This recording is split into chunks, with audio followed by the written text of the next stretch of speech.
Now, the greatest radio shows of all time. Suspense. The Shadow Node. Washington calling David Harding, Counterspy. Classic radio theater. The Great Gildersleeve. Fibber McGee and Molly. Dragnet. Gunsmoke. The Lone Ranger. Now, step back into a time machine with your host, Wyatt Cox. Good evening, friends of the Inner Sanctum. Crime on this Monday. We're going to go back to Thursday, October 13th, 1949, for episodes of Mr. Keen Tracer, Lost Persons, and Counterspy. We'll have an episode of Barrie Craig Confidential Investigator, Escape, and Claudia. That's all straight ahead on this Monday. This is the 13th day of October, 286th day of the year. We have 79 days left in 2025. The cornerstone of the executive mansion laid on this date in 1792. Of course, now it is known as the White House. In New York City on this date in 1843, Henry Jones and 11 others founded B'nai B'rith, the oldest Jewish service organization in the world. A majority of voters in the Republic of Texas on this date in 1845 approved a constitution that, if approved by Congress, would make Texas a state. Now, the Georgia Institute of Technology, founded in Atlanta, Georgia, on this date in 1885. And it was on this date in 1960, Pittsburgh Pirates second baseman Bill Mazeroski became the first person to end the World Series with a home run. Mark Ditmar throws. Here's a swing and a high fly ball going deep left. If they do it. Back to the wall goes Barrie. It is Homer. The Pirates win.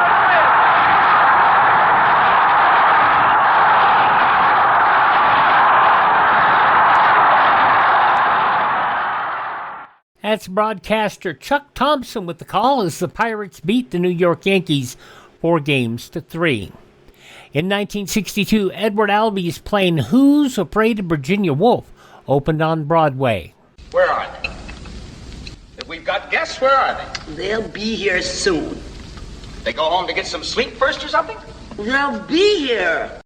The opening of the play with original cast Arthur Hill as George and Uta Hagen as Martha.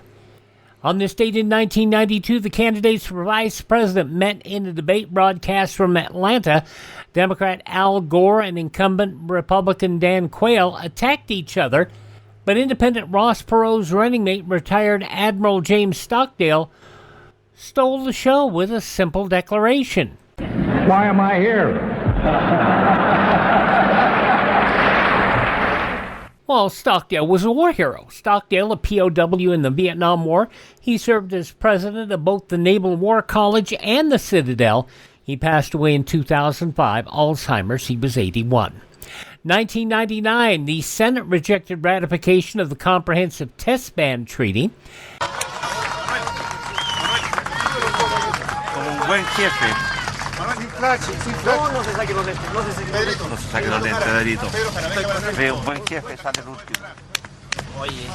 The cheering, as in San Jose, Chile. 33 miners emerged from an underground cave where they'd been trapped for 69 days. A surprise Nobel announcement on this date in 2016 for Bob Dylan. The Nobel Prize in Literature for 2016 is awarded to Bob Dylan for having created new poetic expressions within the great American song tradition. Bob Dylan winning a Nobel Prize on this date 9 years ago today. Passing away on this date in history, the wonderful Bea Benaderet. Dear Cousin Jed and all, we are purely delighted to hear how Ellie Mae has a fella. It couldn't happen to a nicer girl, and she is lucky she is held up so well for her age. He is an interesting-looking man. We hope you are keeping well and getting plenty of good nourishment like we always get here in the hills, in spite of everything. P.S. Enclosed is a picture of Jethrine and Jasper Depew, her gorgeous new beau. A 1962 Kellogg's Corn Flakes commercial with Bea Benaderet as one of the characters from the Beverly Hillbillies. Of course, she was all over radio, did all sorts of great stuff. The Couple Next Door, George Burns and Gracie Allen, and even did a show with Gail Gordon that was the prelude to the show Green Acres, called Granberries Green Acres. And then, of course, she became the lady in charge of the Shady Rest Motel. Kate Bradley, as I recall. Bea Benaderet passing away on this date in 1968. Also passing away on this date, chocolate tycoon Milton S. Hershey, actor Clifton Webb, comedian Lenny Bruce, TV personality Ed Sullivan, the general and politician Lee Ducteau of Vietnam, the Nobel Peace Prize recipient, and actor Gary Collins, all passing away on this date in history. Birthdays of those who are no longer with us include Walter Kowalski, better known as Killer Kowalski. I went to a professional wrestling school in Detroit, Michigan. I was a young kid working out at the YMCA, wrestling at the YMCA, and this wrestling promoter in Detroit heard of this big slob, and he talked me to entering the profession. And I said, no, I don't want nothing to do with it. I said, I want to constantly hear bells. I still do hear bells, birds singing, things like that. You do? Really? You don't? I hear sirens occasionally. A 1982 interview with David Letterman. Kowalski, of course, wrestled for the NWA, the Worldwide Wrestling Federation, numerous championships. He worked with a number of people, but listen to this list of people he's trained over the years. Triple H, Big John Studd, Chyna, Eddie Edwards, Frankie Kazarian, Kofi Kingston, Damian Sandow, Fandango, Brittany Brown, April Hunter, John Kronos, Perry Saturn, and Tommaso Ciampa. Killer Kowalski, born on this date in history, along with Mrs. John Travolta, Kelly Preston from Jerry Maguire fame, Prime Minister of the UK Margaret Thatcher, comedian Lenny Bruce, puppeteer Bert Tillstrom, of course best known as his work with Kukla, Fran, and Ollie, and Cornell Wilde, the fine actor, and jazz pianist Art Tatum. All born on this date, they have all passed on from this mortal coil. Hi, this is Jeff Foxworthy. It is now time for the birthday announcements. The following people are now officially older than dirt. The Greek singer Nana Mouskouri is 91 years old today, also politician. Paul Simon of Simon & Garfunkel fame is 84. Lamont Sanford from Sanford & Son. Demond Wilson is 79. Singer Lacey J. Dalton, also 79 years old today. Van Halen lead man Sammy Hagar is 75. John Ford Coley is 74 today, another fine musician. X-Files creator Chris Carter is 69. Marie Osmond, 66. From Grey's Anatomy, Kate Walsh is 58. Country singer Rhett Atkins is 56, as is figure skater Nancy Kerrigan. Borat turns 54 today. My name is Borat. I'm journalist for Kazakhstan. My government sent me to USA to make a movie film. Please, you look. Sacha Baron Cohen, who also played Borat. Mr. Isla Fisher, 54 years old today. TV host Billy Bush, also 54. Singer Ashanti is 45. President Trump's daughter with Marla Maples, Tiffany Trump, is 32. And from Stranger Things, Caleb McLaughlin is 24. Those just a few of the people celebrating the 13th day of October as their birthday. And if this happens to be your birthday... Hi, we're the Four Freshmen, and we just want to say, Happy birthday to you!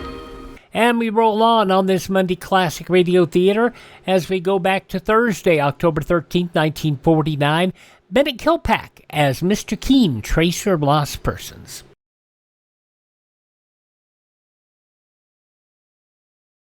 There's a price tag on almost everything. Whether you drive a shiny new 1952 model or a pre-war jalopy, you had to pay the price. And when you're driving that car, remember that speed also has its price. The price tag on speed violations last year was 15,000 killed and 500,000 injured.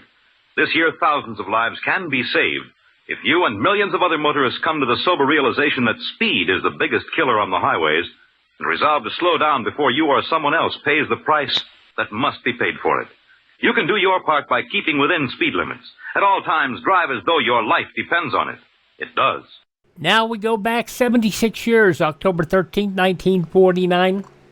The Hummer radio machine came up with Mr. Keen, Tracer of Lost Persons. Of course, the Hummers did tons and tons of soap operas, and this was probably their biggest primetime hit, Mr. Keen, Tracer of Lost Persons, which, how is it somebody is supposed to be finding lost people, spend so much time dealing with murders, you know?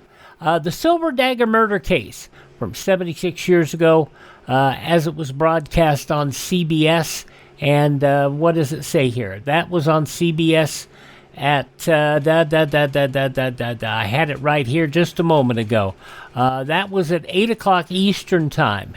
No, 8:30 Eastern Time. 8 o'clock was the FBI in Peace and More. And then you had Suspense at 9, Crime Photographer at 9:30, and then the Hallmark Playhouse at 10, and the First Nighter program at 10:30. But as I said, this was from 8:30 on Thursday, October 13th, 1949. It's time now for Mr. Keen, Tracer of Lost Persons.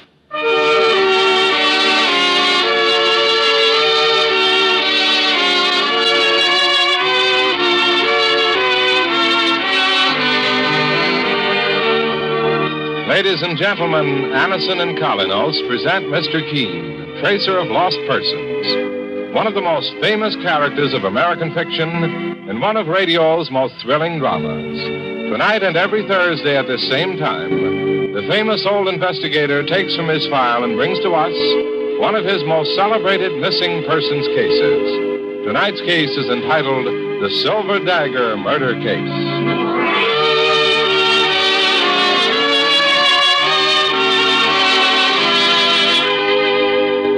When you think of a headache, think of Anison. When you have a headache, get Anison. Anison is like a doctor's prescription. That is, it contains not just one, but a combination of medically proven active ingredients.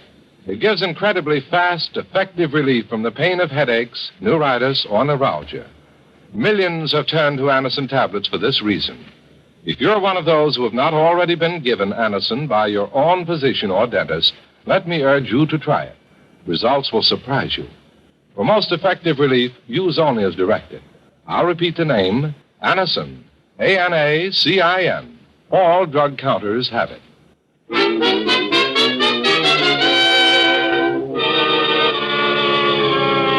Now for Mr. Keen and the Silver Dagger Murder Case. Our scene opens in a 3-story, privately owned white stone house in metropolitan New York.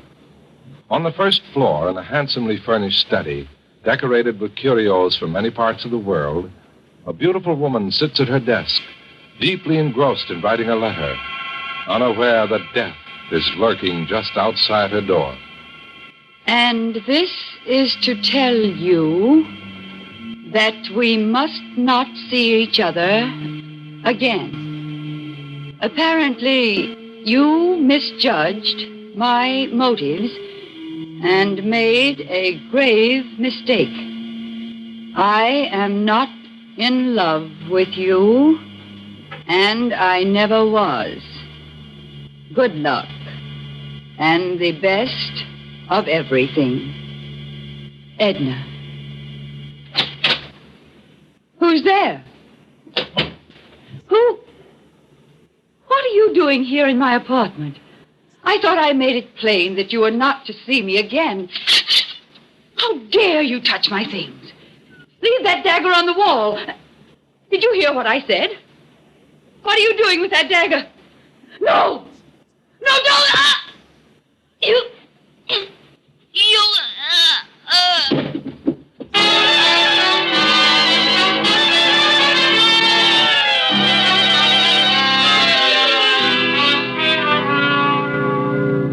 sorry to disturb you, Mr. Keene. Well, that's quite all right, Mike. There's a strange-looking feller in the outer office. He wants to see you. A strange-looking man? He's got a French accent, but he's wearing an outfit like a moving picture extra.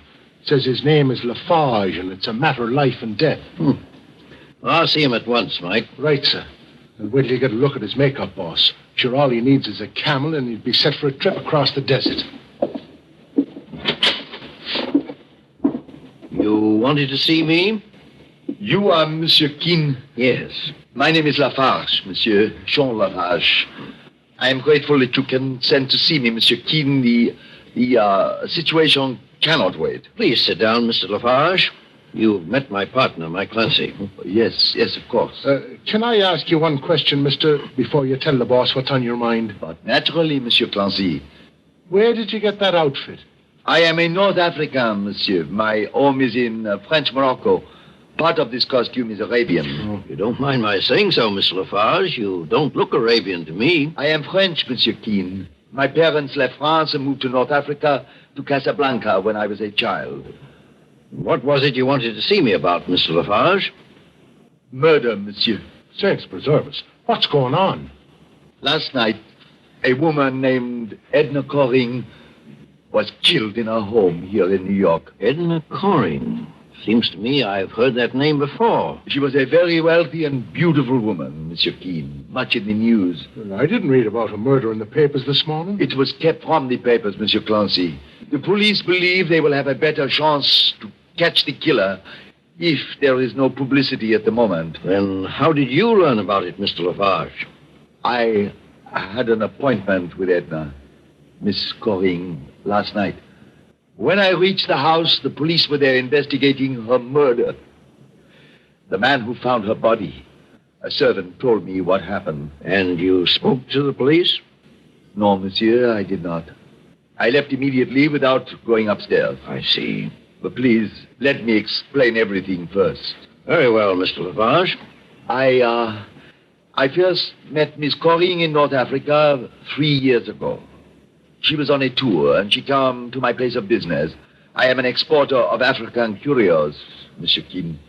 And she was fond of collecting odd souvenirs on her travels. What sort of odd souvenirs? Oh, masks, silverware, and knives.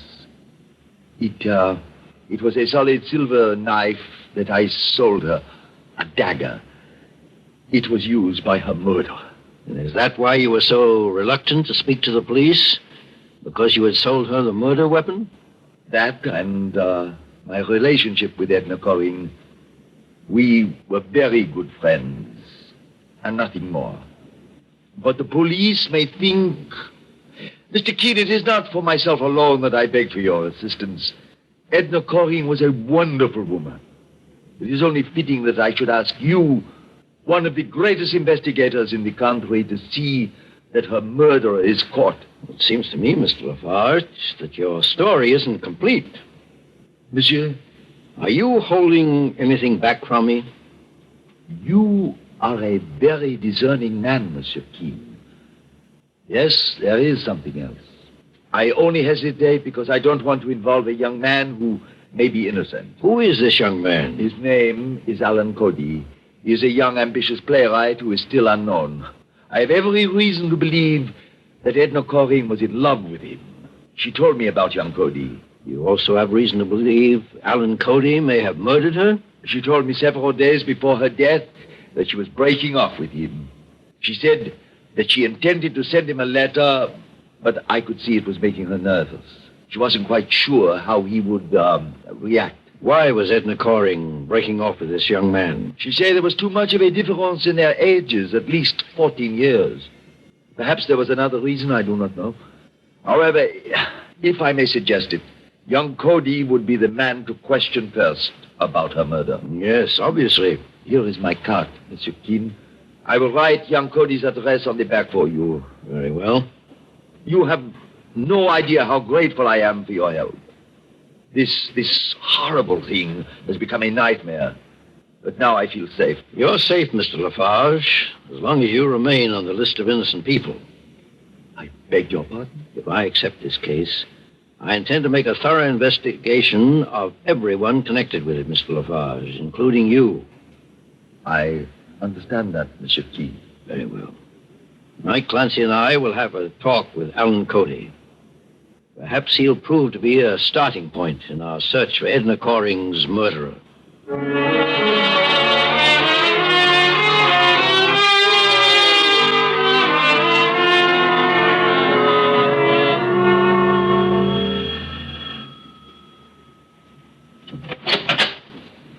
Yes? We're looking for Alan Cody. Does he live here? Why do you want to see him? I'll explain when I meet Mr. Cody. Who is it, Juliet? Someone to see Alan. Someone else? May I ask who you gentlemen are? My name is Juliet Forsyth, and this is Mrs. Cody, Alan's mother. My name is Keene. My partner, Mike Clancy, and I knew it. Something awful has happened to Alan, Mrs. Cody. Mr. Keene's a private investigator. Calm yourself, Juliet. I trust my boy implicitly. I knew those other men who came here this morning were policemen, even though they weren't in uniform. And now, Mr. Keene... Mrs. Cody, has someone questioned you about your son, Alan? Yes, Mr. Keene. They were looking for him. They didn't tell me why, but they acted like plainclothes police. They probably were. You see, your son is involved in a murder case. No! Juliet, please leave me alone with these gentlemen. I'll phone you at your flat later on. Very well, Mrs. Cody. I'll expect to hear from you. Miss Forsyth and your son are friends, Mrs. Cody? Yes, Mr. Keene. Juliet and Alan have been friends since childhood. She's a wonderful girl, and my son is a good boy, no matter what they think he may be involved in. Where is he now, ma'am? I don't know, Mr. Clancy. And if I did, I wouldn't tell you until you've explained what Alan has to do with all this. A woman named Edna Coring was stabbed to death in her apartment last night. Edna Coring? You knew her, Mrs. Cody? Yes, and so did Alan. That's why we want to question her. But if you think my son had anything to do with it, Mr. Keene... I understand your son was in love with a murdered woman. That's not true. Then what was his relationship with her? Well, it was purely business. He's just finished writing a play, and Edna Coring was interested in helping him get it produced. She had money and... I know that. However, my information links your son with Mr. Coring in more than a business way. Then your information is wrong, Mr. Keene. Mrs. Cody, please don't think I've come here believing your son had a part in Miss Coring's death. All I'm looking for are facts, and I thought he might be able to help me. I haven't seen Alan in 3 days, Mr. Keene. Does he live here with you? Most of the time, but he also has a small studio where he often works when he wants privacy. Where is that studio, Mrs. Cody? I don't know. You mean you won't tell me? Mr. Keene, Alan is my boy. He's all I had left in the world after his father died. I'd sooner die myself than do anything to hurt him. I respect your feelings as a mother, Mrs. Cody. I don't blame you. But if I could only convince you that we're here to help him if he's innocent, perhaps you'll cooperate. I don't want to be rude, but I've said all I'm going to say. Very well, Mrs. Cody. Let's go, Mike. Mr. Keene. Yes? I swear to you my son is innocent. For your sake, Mrs. Cody, I hope I can prove it. But my mission is to find Edna Coring's killer. And when I do, I don't intend to spare him the penalty that all murderers must pay for their crimes.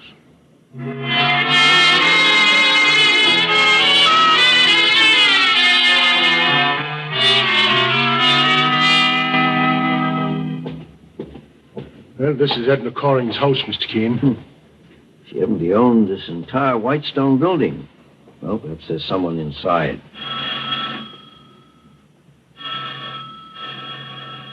Well, no one seems to be in, boss. I beg your pardon.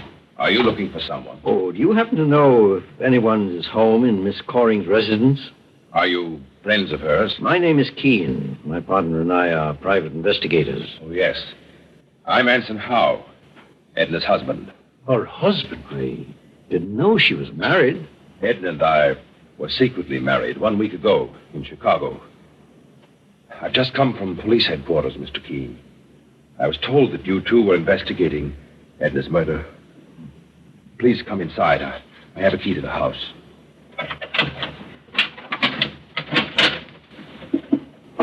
I only found out about Edna this morning when I arrived from Chicago. I'm not able to control my emotions completely as yet, so please forgive me. I understand, Mr. Howe. But perhaps you can tell me... Boss, what was that? Something hit the floor in that room. There must be a prowler in the house. Keep your gun handy, Mike, and let's investigate. Right, boss. I'll open the door. Fast. Whoa. Stand where you are, young fella. Don't make a move. Who are you? I just came to see Edna Coring. Is your name Alan Cody? Yes. I thought so. How did you get in here? The door was open. It happened to be locked when we came in. Sure, and he climbed through that open window, boss. Well, all right. But I haven't taken anything. Except my own property. You mean that manuscript under your arm? If you'll let me pass, please. Just a moment, Alan. Let me see that manuscript. It's mine. I gave it to Edna to read, and I've taken it back. The boss asked for the script, young fella, so just be polite and hand it over. Give that back to... Now, take it easy. Here it is, Mr. Keene. Alan, your play has an interesting title. Has it? The Dagger. It's a mystery melodrama. So I gathered. Sit down, Alan. What are you going to do, Mr. Keene? I'm going to read your play from cover to cover. It might prove to be as interesting as its title. The Dagger. Edna Coring, you remember, was stabbed to death with a silver dagger.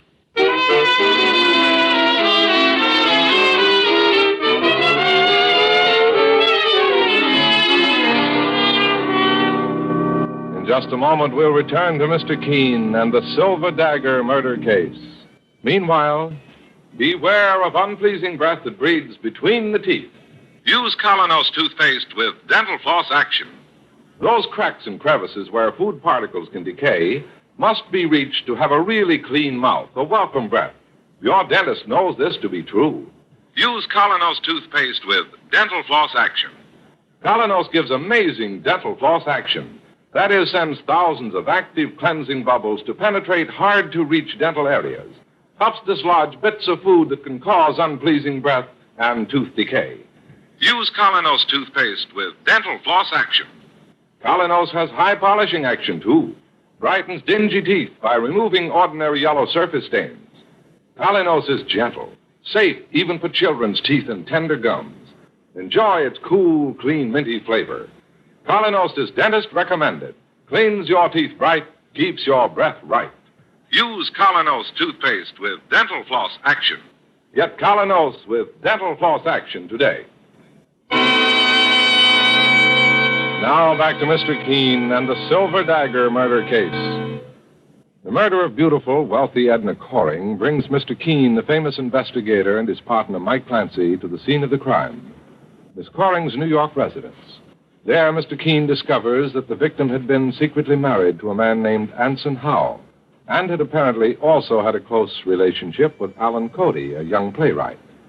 Mr. Keene has surprised young Cody in the study, attempting to get hold of a copy of his latest play, which the murdered woman had had in her possession. Now, as Mr. Keene reads the manuscript of the play, which is titled The Dagger...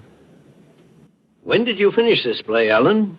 4 weeks ago, Mr. Keene. Have you read it, Mr. Howe? Yes, my wife showed it to me. Edna said she was interested in producing it to help this young man, Alan Cody. I'd never met him, but I know who he is. You mean you were married to Edna Coring? Yes. Mr. Howe and Edna were secretly married last week, Alan. By the way, Mr. Howe, why did you and your wife keep your marriage a secret? We only kept it a secret so there wouldn't be too much newspaper publicity, Mr. Keene. And I thought she loved me. Edna told me all about you. She said she befriended you because she thought you were talented, but that you became infatuated with her. Apparently that's the theme of this play of Alan.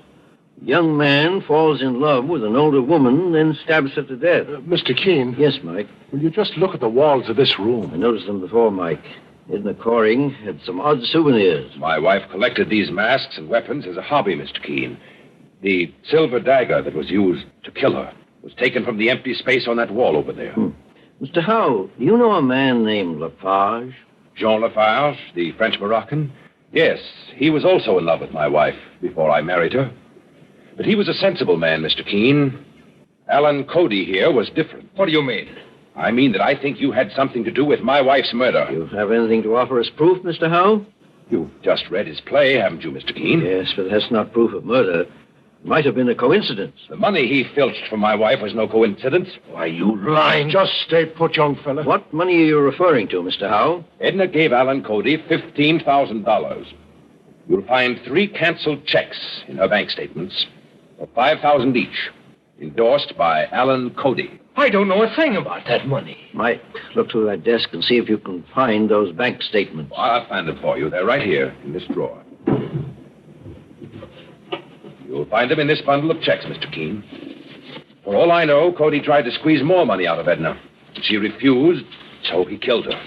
And if it's the last thing I do, I'll make certain he pays for it. Alan, Mr. Howe is telling the truth. Here are those checks, totaling $15,000 and endorsed by you. But that isn't my handwriting, Mr. Keene.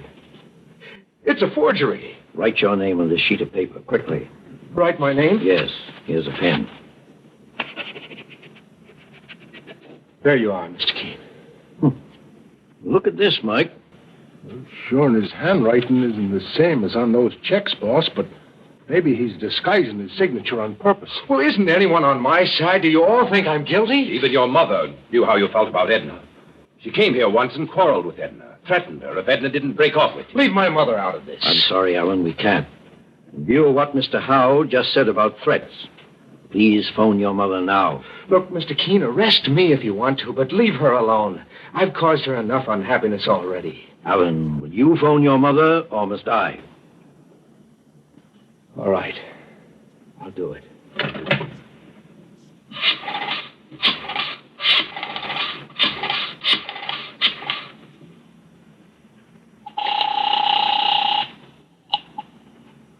Hello? Juliet? Yes? Is this Alan? Yes. Let me speak to Mother, please. She's ill, Alan. She's in bed. The doctor just left. What's the matter with her? The strain was too much for her. Worrying about you. You'd better come home right away. I'll be right over. Mr. Keene, my mother's been taken ill. I've got to see her. Please give me a break. I won't try to run away. You'll find me there with my mother when you want me. On my word of honor. Your word of honor isn't enough in this case, Cody. Keep out of this hole. I think we can trust him, Mr. Howe. Go on, Alan. But don't leave your mother's flat until you hear from me. Thank you, Mr. Keene. How could you let him go, Mr. Keene? Suppose he... Alan Cody didn't murder your wife, Mr. Howe. At least he never endorsed these checks that were made out to him. Tell me, did your wife make these out herself? Is this her handwriting? Yes, of course. She told me she'd sent money to Alan to help him produce his play.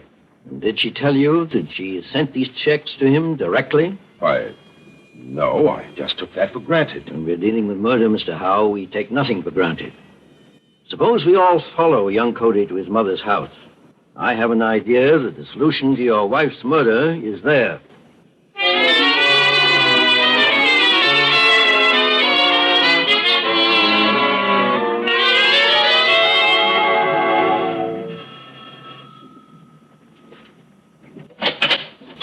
Mr. Keene, please come in. Thank you. Juliet, you know my partner, Mike Clancy, and this is Mr. Howe, Miss Juliet Forsythe. How do you do? How do you do? How is Mrs. Cody? A little better. May we see her? Of course. She's in the bedroom with Alan. Please come with me. Mike, let me have that statement I made out before we left Edna Coring's study. Here it is, boss. I still don't understand why you typed that thing out, Mr. Keene. You have complete authority to investigate the case. You don't need a statement to that effect from anyone. I prefer it this way, Mr. Howe, for my own reasons. Please come in, Mr. Keene. Mr. Keene? How do you feel, Mrs. Cody? A little better, thank you. The doctor said Mother would be all right, providing she wasn't subject to any more strain. It's her heart. Mrs. Cody, I'm convinced now that your son is innocent of Edna Coring's murder, and I'm going to prove it. Oh, Mr. Keene, do you really mean that? The boss never meant anything more in his life, ma'am. Incidentally, this is Mr. Howe. He's married to Edna Coring. Married? Then I was right about her after all. She was shameless. Take it easy, Mother. I'm all right, son. I just want you to know that when I interfered in your behalf, I knew what I was doing. Then you saw Edna Coring, Mrs. Cody. Mr. Keene, I knew she was only amusing herself with Alan. I saw her and warned her never to speak to him again, or I wouldn't be responsible. Mother, be careful of what you say. I'm not afraid. I have nothing to hide. Perhaps not. But you made one mistake, Mrs. Cody. Edna Coring was only trying to be fair to Alan. She never led him on. Is that right, Alan? Yes. But if you think my mother's quarrel with Edna had anything to do with her murder... Alan, right now, all I want is complete authority to investigate this case thoroughly. But you already have that, Mr. Keene. I need it in writing, Mrs. Cody. I've prepared a statement to that effect, and Mr. Howe has already signed it. I want the rest of you to add your names. Mike, your pen, please. Okay, boss. Here you are. Miss Cody, sign here, please. There you are. Alan? There. Well, I guess that's all we... Oh, wait. Suppose you sign it too, Juliet. After all, you're involved in this too, as Alan's best friend. I'd be glad to sign, Mr. Keene. There you are, sir. Well, thank you, Juliet. Now I don't want to cause Mrs. Cody any more distress, so I'll leave you for the time being. May I stay here with Mother, Mr. Keene? Yes, Alan, it's quite all right. Oh, Mr. Howe, may I speak to you in the living room before I leave, please? Very well. And you too, Juliet? Excuse me, Mrs. Cody. I'll be right back. What is it, Mr. Keene? Mr. Howe, I wanted to tell you that I found your wife's murderer. What? But I prefer to finish this case out here so as not to excite Mrs. Cody. Mr. Keene, you mean you know who killed Edna Coring? Yes. Who? You did, Juliet. What? Don't try to deny it. A moment ago, when you signed this statement I pretended to need, I saw that your signature matched the endorsements on these checks of Edna Coring's. You write with your left hand, Juliet, which gives your handwriting a peculiar slant. But, Mr. Keene, how did this girl get hold of those checks from my wife? Your wife believed Juliet Forsythe could be trusted as Alan's best friend. She wanted to help him produce his play, but thought perhaps he wouldn't accept her money after she broke off with him, and that Juliet could persuade him. But Juliet promptly forged Alan's signature and cashed the checks herself. No, that's a lie. Now, listen, young lady. You raise a rumpus and scare that old lady inside, and I'll carry you out on my back. Edna Coring took Alan away from me. All my life I hoped he'd marry me. But he never knew. And Edna Coring stole him away. Are you trying to say that you killed Edna Coring because of your love for Alan? Don't you see, Mr. Keene? I wanted to protect him from her. I admit I was terribly jealous, but I thought of him as well. In other words, Juliet, you're looking for sympathy. Well, I'm going to disappoint you. There is no excuse for murder and no sympathy for it. Even less in your case. How can you say that? Look at me. Am I pretty? Am I rich and beautiful like Edna was? No. All I had was Alan, and she... You claim you loved Alan. Yet you stole money that was rightfully his. Love such as yours is false, Juliet. You stabbed Edna Coring to death to cover your theft and forgery. No. No. Maybe jealousy had a part in it, too. Maybe your mind did become twisted over the years. But the fact remains that you murdered primarily for profit. That's how you'll be tried. Take her away, Mike. I'll put in a call to Lieutenant Hale at police headquarters and tell him that the Silver Dagger murder case is finally solved.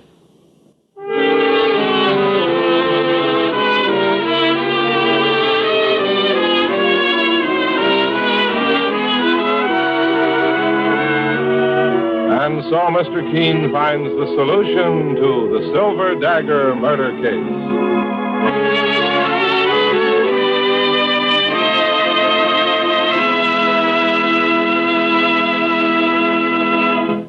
The next time you're suffering from the pains of headache, neuritis, or neuralgia, try Anacin. You'll bless the day you heard of this incredibly fast way to relieve these pains. Now, the reason Anacin is so wonderfully fast-acting and effective is this. Anacin is like a doctor's prescription. That is, Anacin contains not just one, but a combination of medically proven, active ingredients in easy-to-take tablet form. Thousands of people have received envelopes containing Anacin tablets from their own dentist or physician, and in this way have discovered the incredibly fast relief Anacin brings from pain of headache, neuritis, or neuralgia. So next time such pain strike, take Anacin.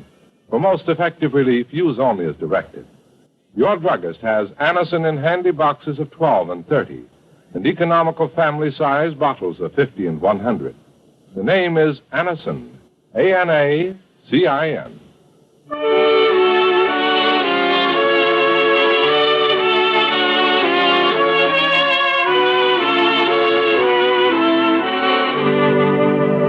Mr. Keene, Tracer of Lost Persons, is based on the novel Mr. Keene. The radio sequel is originated and produced by Frank and Ann Hummert.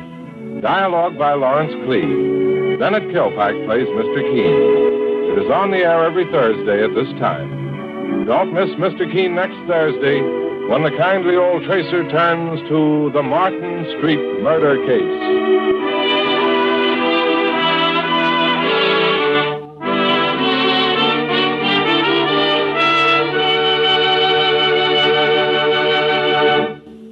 From October 13th, 1949, as we said, 8:30 Eastern Time on CBS, Mr. Keene, Tracer of Lost Persons. Take a look at the news headlines from that Thursday in a moment.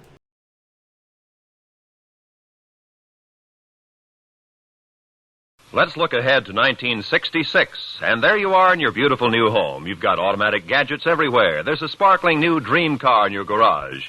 The youngsters are in a fine college. All's right with the world. Is this just an idle dream? No, this is a real future that you can start building right now. A secure, carefree, prosperous future built with United States savings bonds. In 10 years, you'll get back $4 for every $3 you've invested. Join the payroll savings plan where you work or buy bonds where you bank. Start in 1956 to make 1966 the beginning of the golden years. Here's a look at some of the news headlines from this date 76 years ago, Thursday, October 13th, 1949. Senate yesterday passed by a voice vote a farm price support bill incorporating a sliding scale of price props, which President Truman is reported to oppose. Measure which the Senate finally approved after lengthy debate also is sharply at odds with a rival bill passed months ago by the House. The Senate early today swept aside the wishes of President Truman and refused to confirm Leland Olds for a third term as a member of the Federal Power Commission. The roll call 53-15.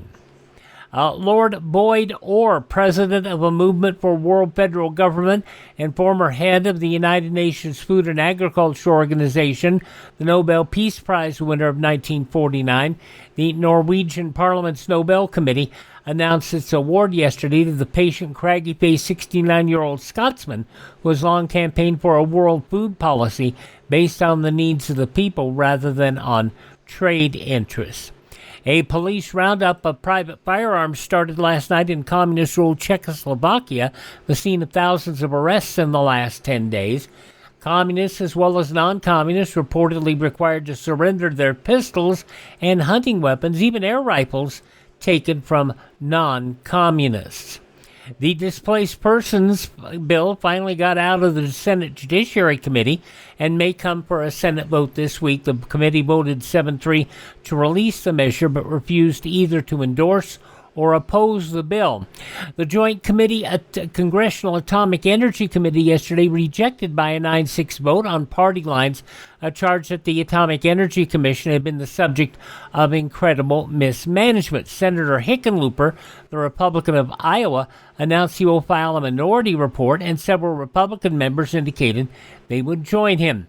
The Senate's 5% inquiry is off until at least January, but one of the men investigated said it's going out of business.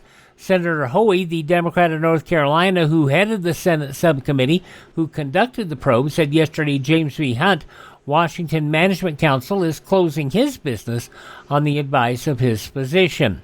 In Berlin, the Soviet-zoned parliament formally confirmed Chancellor Otto Grunwald and his cabinet yesterday, then approved his program transplanted from the Kremlin. The gist of the inaugural speech by Grunwald, who has a position similar to Prime Minister, was that Eastern Germany and its 20 million inhabitants will join the web of Soviet satellites. A pay raise for most of the nation's fighting men, ranging from about $5 a month for recruits to a little more than $300 for generals with 30 years service, signed into law yesterday by President Truman. Secretary of State Dean Acheson in Washington yesterday branded the newly created East German government an undemocratic puppet of Soviet masters. He then gave a fresh pledge of full U.S. support for the Bonn government of Western Germany. The U.S. government summed up its 9-month trial of the 11 top leaders of the American Communist Party yesterday with the charge that the party had followed the revolutionary lead of Soviets ever since it was born in 1919. Mrs. Eugenie Anderson, a surprise Democratic committeewoman from Red Wing, Minnesota, nominated by President Truman yesterday to be the new American ambassador to Denmark. Roman and Marcia Sompolinsky discovered America yesterday, just 457 years after Christopher Columbus sighted land in the Western Hemisphere. The couple and their 3-year-old daughter, Sarah, arrived in New York after living in concentration camps and displaced person camps in Germany. 25-year-old William Hallers picked the wrong guy for a holdup. That's why he was thrown for a loss in Chicago's Bridewell Hospital. Police said Hallers beaten up by the intended victim on Chicago's North Side. The intended victim, one Len Kaplan, a 200-pounder who played football at the University of Illinois in 1935 and 36. Walter D. Arundale's story about being wounded by a buzz bomb in England during the war exploded in a Chicago court yesterday when federal judge Elwin R. Shaw dropped a bomb of his own. 5 years. Arundale pled guilty to violating the National Stolen Property Act in cashing bogus checks, but he asked for leniency and declared, "I haven't been the same since being wounded in England." Well, Army records say he wasn't wounded. 30-year-old Jimmy Carl Jones, seized by Moline, Illinois police on charges of burglarizing churches, offered this explanation. He said they were the only place where I could find peace of mind. Police said Jones from Greensville, South Carolina, broke into 3 Moline churches in his desire for his peace of mind. Those some of the day's top news stories as reported in the newspapers of Thursday, October 13th, 1949. On your radio next, we will hear Counterspy on Classic Radio Theater.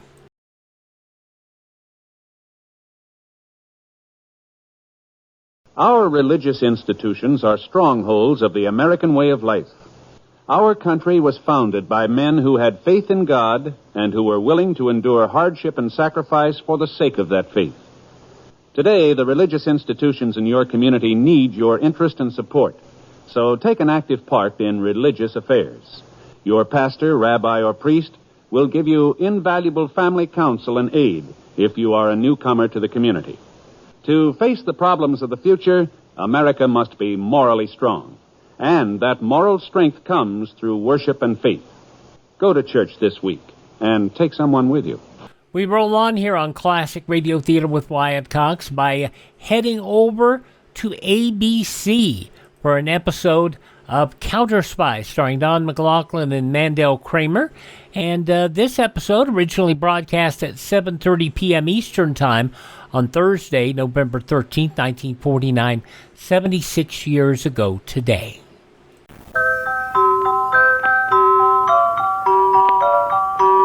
Pepsi-Cola, P-E-P-S-I. That's your smartest cola buy. Pepsi-Cola presents Counterspy.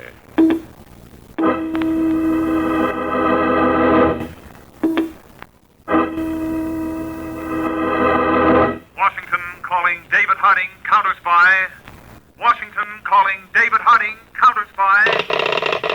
Harding, Counterspy. Calling Washington.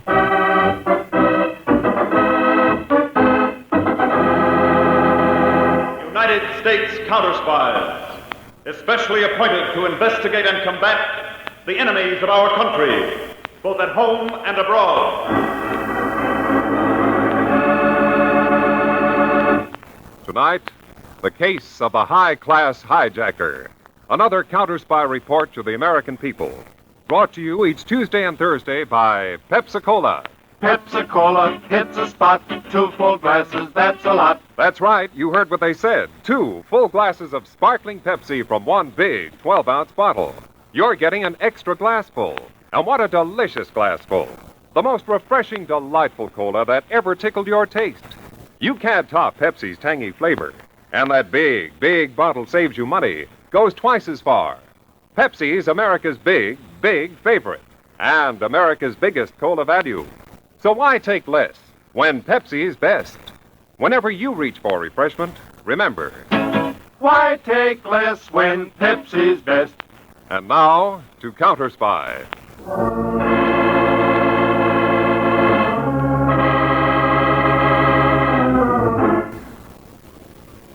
It is approaching midnight. On a dirt road at right angles to a paved, steeply graded highway in Tennessee, a dark blue sedan is parked. 2 men sit in the front seat, waiting. Suddenly, the silence of the night is broken by the roar of a trailer truck climbing the steep highway. The thin man in the sedan flicks away his cigarette. Okay, Fatso, let's go.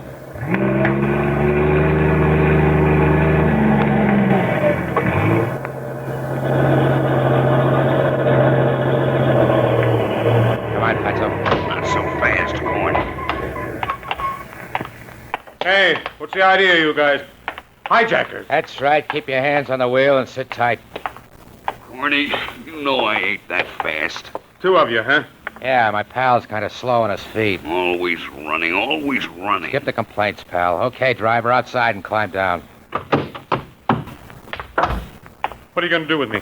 Turn around, Junior. Yeah, but... Turn around. Okay, Fatso.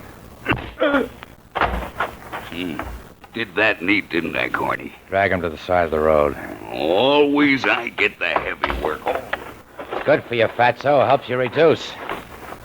Well, we can take these masks off now. He's in dreamland. Oh, glad to get it off. Suffocate a guy.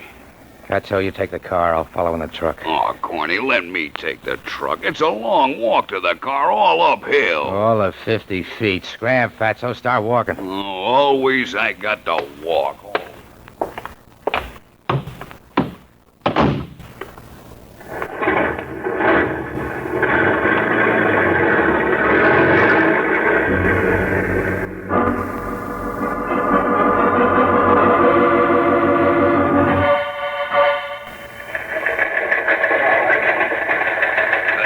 Counterspy Headquarters, Washington, from Counterspy Field Office, Central City. Truck operating in interstate commerce hijacked last night on Route 201, 20 miles north of Central City. Local authorities request Counterspy investigation on the basis of interstate federal nature of crime.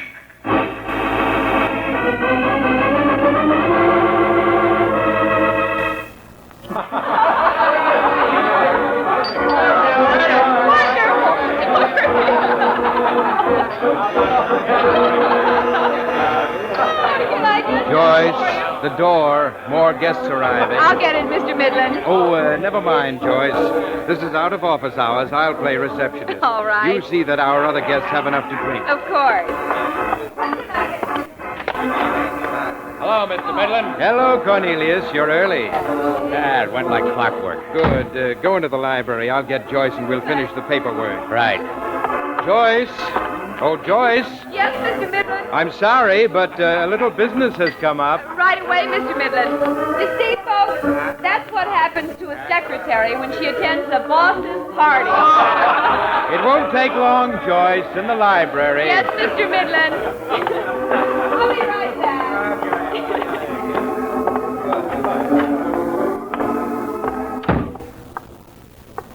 Hello, Joyce. Hello, Corny. I'll get my notebook, Mr. Midland. Yes. A good haul, Corny? Yeah, sure. Soaps, detergents, toothpaste, candy, regular items. I had Fatso make up a list. Let me have it, Corny. I'll copy it. Joyce, check off any items that we don't buy from regular sources. We'll make out purchase orders tomorrow at the office. Right. Now, Corny, I'm opening up 2 new drugstores in our chain next week. 2? That'll make a total of 14 stores. We're getting big. That means we've got to knock off more trucks to keep up with the demand in our stores. Okay by me, Mr. Midland. The more trucks I knock off, the more dough I get. That's right. Now... Oh, Foot. What's the matter, Joyce? Oh, Fatso's handwriting. I can't read it. Well, just try. It's no use. I'll have to go out to the hideout myself and check this load. All right. I'll drive you out. Tomorrow will do. But from here on in, Mr. Midland, I think we should check these trucks ourselves. Always the efficient secretary, eh, Joyce? I believe in doing a thing right. Then we'll do it right. Corny, on the next load, we'll be out there to check. What is the next load? A tobacco shipment via the Valley Trucking Company 2 nights from now. You and Fatso knock it off, and then Joyce and I will check it off.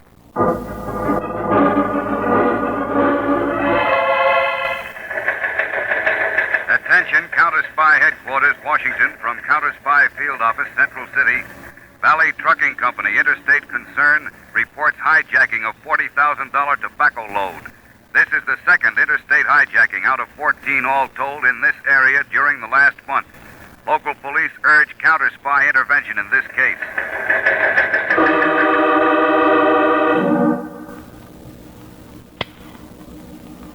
Counterspy Photo Laboratory, Haley speaking. Haley, this is Harding. What's the situation on those new mini cameras? They're coming in fast, Mr. Harding, and they're beauties. Small, compact, and they turn out crystal clear prints and enlargements. Wonderful. Well, get up here with one of those cameras right away. We've got a headache we may be able to use them on.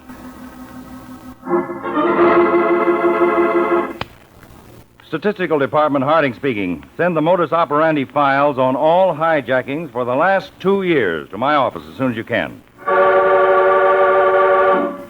Chemical Division, this is Harding. Our data on black light and fluorescent pigments. Get it all together and bring it into my office. I'm going to have a problem for you technicians to solve. Mr. Peters' office, Miss Trumbull speaking. Miss Trumbull, where's Peters? I've been buzzing his private office. No answer. Well, he went down to barber shop, Mr. Harding. I can get him for you. Do it. Tell him I want to see him right away.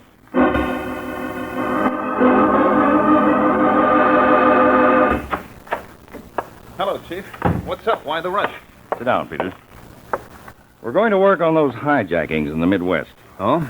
They knocked off a second truck interstate, so we're assuming jurisdiction now instead of just advising the local authorities. Good. Those records you got on your desk from the modus operandi file? Yes. Now, all told, there are 14 hijackings that fit the same pattern. Hijackers masked, trucks stopped on hills where they can't pick up speed, drivers slugged. All in the same general area? Well, more or less, they've been concentrated in these 3 Midwest states. Trailer trucks, 10 of them with built-in alarm systems. Going to be tough to crack? Well, maybe not. Now, I've got 2 jobs for you right away. Shoot. Well, first, you... What's the matter, Dave? Well, what's the matter with you? Me? Well, there's something... You look lopsided. What's the matter with your hair? Oh, that. Well, you wanted me to come up here right away. I was in the middle of a haircut. Well, it didn't have to be that right away. Okay, Dave. Now, first, get down to the photo lab. Haley's got that slick new mini camera down there. He'll explain the operation to you. Check. And go see the companies that make these truck alarm systems. We want to attach cameras to their alarms. Will do. Now, next, see Carl Palmer in the Materials Division. He's compiling a list of patent medicines and drugs that were hijacked. Right. Now, you make contact with the manufacturers of those products. You see, they're required to keep a chemical analysis of each batch of their product as manufactured. You want me to get the analysis of the hijacked batch if I can? That's right. Report to me when you've obtained results. Here, or will you be on your way to the Midwest? Well, here, most likely, Dr. Boswell in the chemical lab is trying to turn out a permanent type of breadcrumb for us. The Hansel and Gretel fairy story, remember? A trail of breadcrumbs? We're going to see if we can get the hijackers to leave us the same kind of trail. I don't get it. Well, you don't have to at the moment. Just get started on that stuff I gave you. Right away, Dave. Well, not too right away. Take 10 minutes to finish that haircut. Then get going.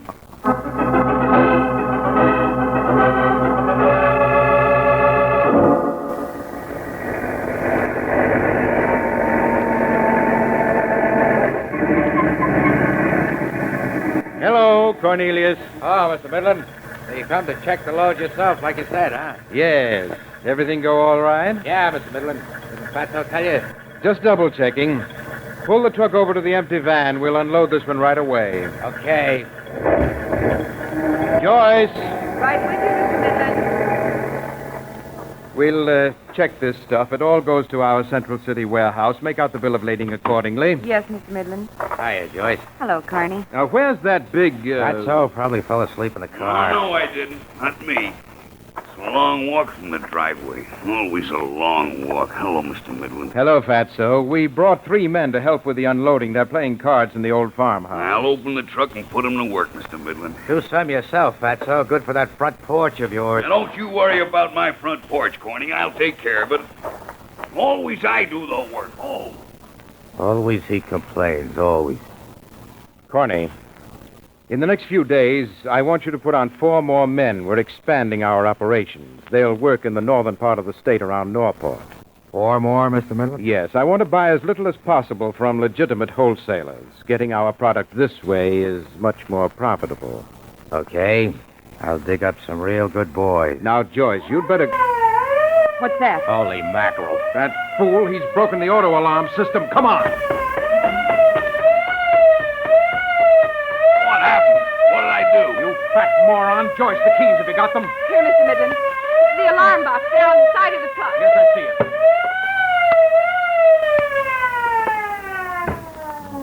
Fatso, you subhuman idiot. All your brains are in your stomach. Oh, I didn't do nothing. Just broke open the lock. Didn't you see the shield on the tailgate? Get closer so that you can read it. Oh. Mr. Midland, easy on him, please. I ought to kill him. Easy, Mr. Midland. Hey, Muttonhead, read what it says on the shield. This truck protected by CKY auto alarm. The alarm system is not under the control of the driver. What's it mean? It means that we're lucky I had the foresight to anticipate this. If I hadn't picked a hideout here in the hills, half the cops in creation would have been down on us by now. Always it's my fault, always. I'm sorry. Only nobody told me. What have you got a brain for? You can read, you prove that. Okay, so I did wrong. Well, how come you can shut it off, Mr. Midland, when it says not even the driver can? Because I have keys to the alarm system. Here, Corny, you take them. 3 keys. 1 for each alarm system used on trucks in this area. Okay, Mr. Midland. Have duplicates made for the new men that you hire. I want things set up so that we're knocking off a truck a day.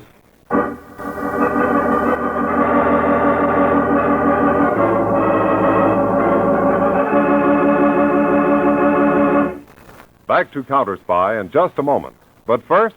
Pepsi-Cola hits the spot. 2 full glasses, that's a lot.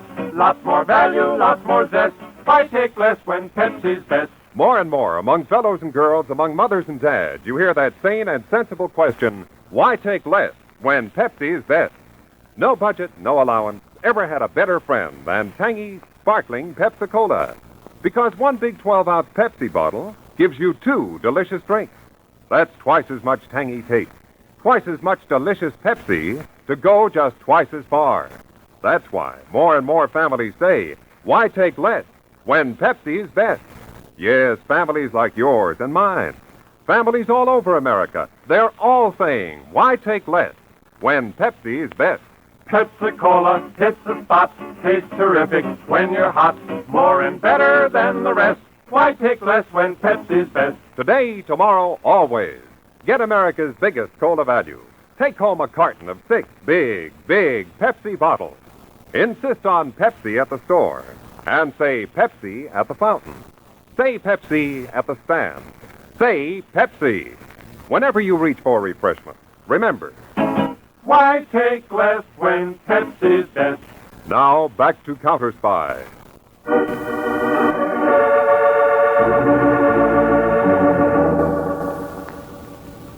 Following David Harding's instructions, Harry Peters is calling on a leading manufacturer of automatic alarm systems.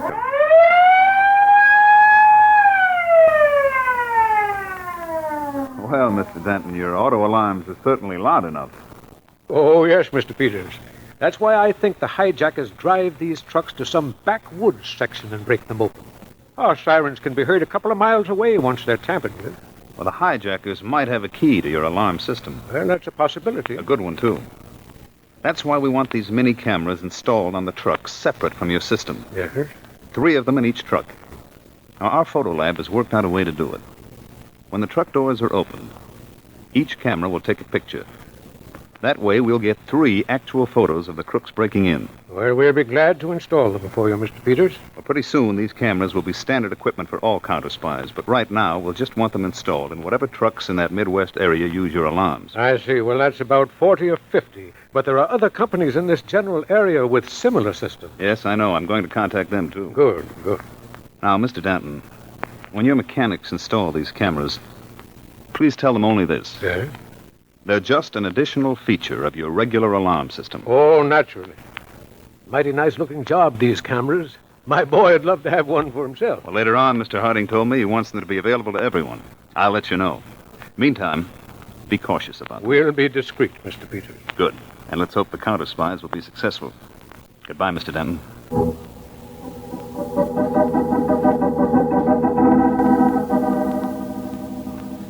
And Mr. Frost, you do have a chemical analysis of the lot of your cough remedy that was hijacked. Better than that, Mr. Peters. We keep a spectroscope card of every lot. Color breakdown? That's right, Mr. Peters. We take a sample of every batch we make. Then we throw a light on it, project it through a prism that breaks it down into its component colors, and photograph those colors for our records. We want to make copies of that color card, Mr. Frost. You're welcome to. If you can match it exactly with a sample, that sample will be from the lot that was stolen. That's what we hope to do, Mr. Frost. Thank you.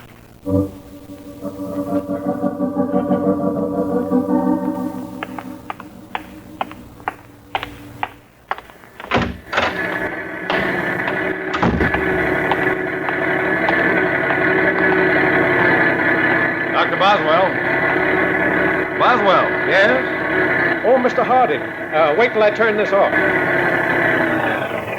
How's it coming, Dr. Boswell? Well, as you see, I've been working with this standard truck engine mounted on blocks. Mr. Harding, the problem's licked. Good. Show me. Well, here's the oil. I've impregnated it with a green fluorescent pigment. Well, it looks like ordinary oil. Well, look at it under our black light lamp. Well, a nice, bright green dot. Yes, you equip our patrol cars with a black light headlamp, and it'll pick up this spot on a road at 40 feet. Well, now, have you worked out a way of dropping the oil for Yes, a trail? sir. You see, just back of the oil crankcase, this can? Yes, I see it. Well, it has a hole in it and a shutter arrangement like a camera. The shutter is driven by a small electric motor and continually revolves inside the can. Mm-hmm. Well, now, this switch here, which can be fastened to the truck dashboard, controls the outlet in the can. The moment the driver switches it on, oil starts dripping. Good. Good enough. Boswell, have 100 of these made up right away, will you? All right, sir. Mr. Harding, Mr. Peters is on the phone. Mr. Harding, Mr. Peters is on the phone. Excuse me, Doctor. Sir.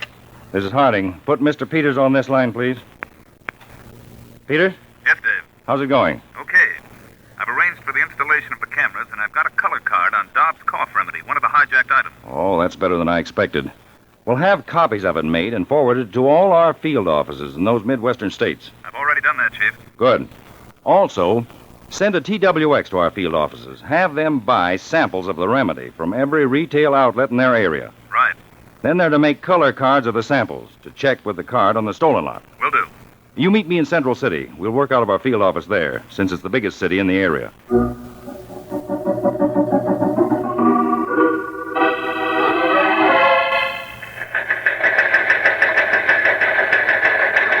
Central City Field Office, forwarded from Washington.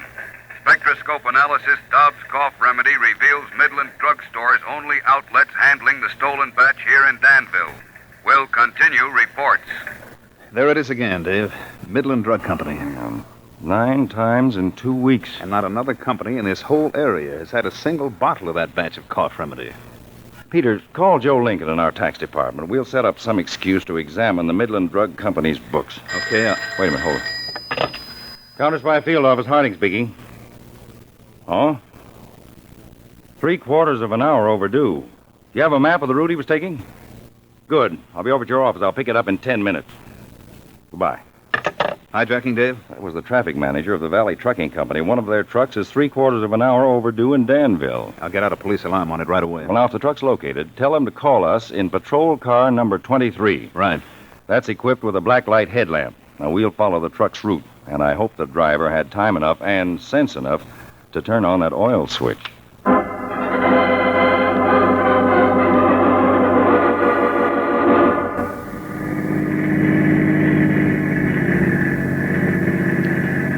See anything yet, Peter? No, not yet, Dave. How far have we come? About 35 miles from the city. Well, hey, that hill up ahead. Yeah. Look, Peters. A pool of green on the road up ahead. I see it. Come on. Peters, this is it. The hijackers must have let the motor idle after the driver turned on the oil switch. Search the side of the road, see if we can find the driver. Right. Dave, here he is, out cold. Is he all right? I felt his pulse, just unconscious.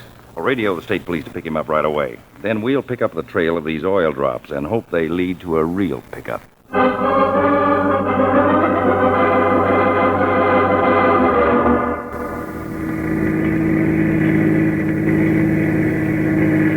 Not too fast, Peters. We followed the trail about 15 miles. They must be turning off the road pretty soon. All right, Chief. Wait, hold it.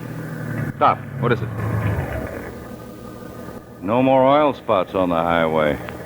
We passed a dirt road on our right just a few yards back. Back up. They must have turned in there.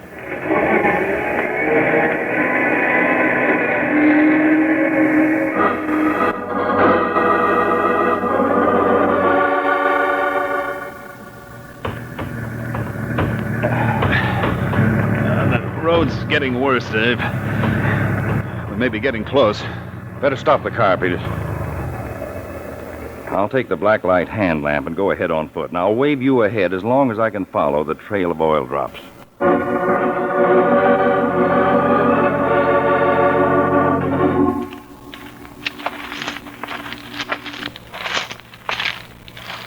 See, Peters?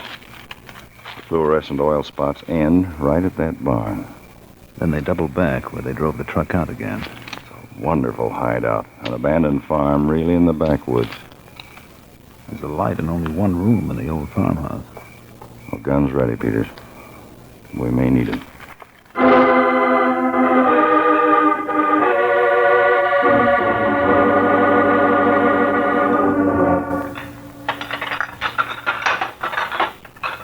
Washing dishes. Always they leave the dirty work to Fatso. Always. Someday I'm going to tell that corny someday. Eat like pigs. The dishes so dirty.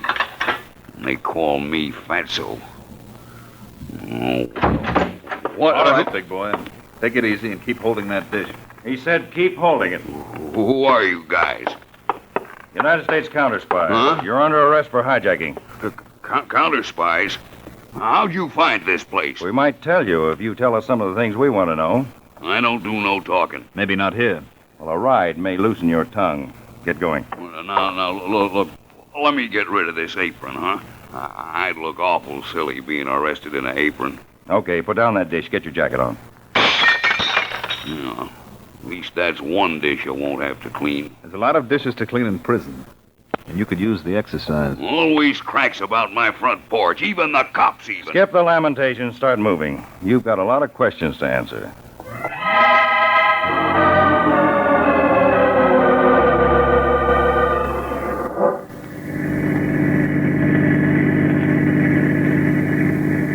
All right now, Fatso. Car radio, Chief. Yeah, I'll take it, Peters. Keep driving. Calling Counterspy Car 23, Mr. Harding. Calling Counterspy Car 23, Mr. Harding. Harding speaking, Haley. Go ahead. I'm at the Valley transportation truck that was hijacked. The local police found it abandoned here in Milton, the suburb of Central City. Nice going, Haley. The cameras, have you checked them? Yes, sir. I brought a portable development outfit along when we got the flash about the truck. What results? Plenty. There are 7 people in the photos. 3 men unloading the truck, a girl checking the load, a human blimp eating a candy bar, and 2 other men. Any identification? You haven't heard it all, Mr. Harding. The local police have checked the miniature photos, and they swear that one of the men is Mr. Midland. Midland? Head of the Midland Drug Company. Okay, Haley. Get a squad of men together and head for the Midland Drug Warehouse in Central City. Okay, Mr. Harding. We'll meet you there. Just keep it under observation. Don't move until we arrive. Right, sir. Step on it, Peter. I'll have a little chat with Fatso back here. After what he's heard, I'm sure he feels a lot more like talking. Don't you, Fatso?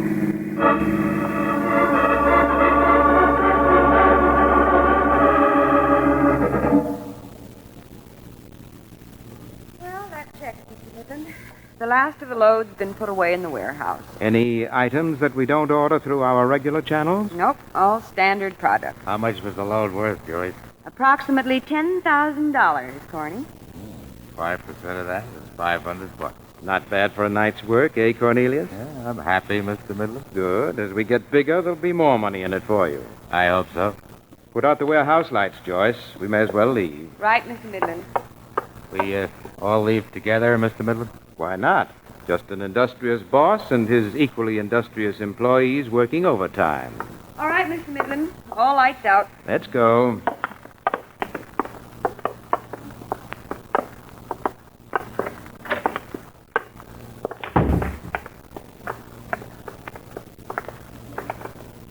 Hello, Mr. Midland. What? I'm sorry, I don't... Know me? You will, Mr. Midland, you will. I'd like you and your companions to come with me. Who do you think you are, Guy? His name is David Harding. Harding? Counterspies. Oh, my... I don't understand. It's no use, Midland. We've got the whole picture of your hijacking set up in nice, clear pictures. No. Corny! Get him, Peter. All right, Dave, I've got him. But I don't understand. I had it all figured. My setup, my big organization. There's one thing you didn't figure, Midland. The Counterspies have a bigger organization. Okay, Peters, let's take them along.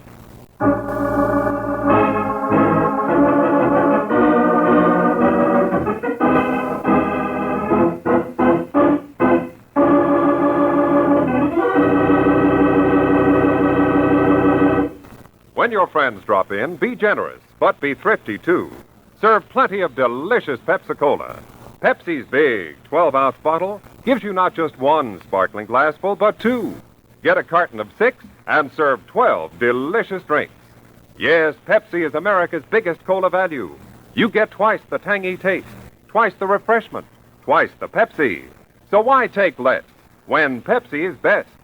Whenever you reach for refreshment, remember... Pepsi-Cola hits the spot.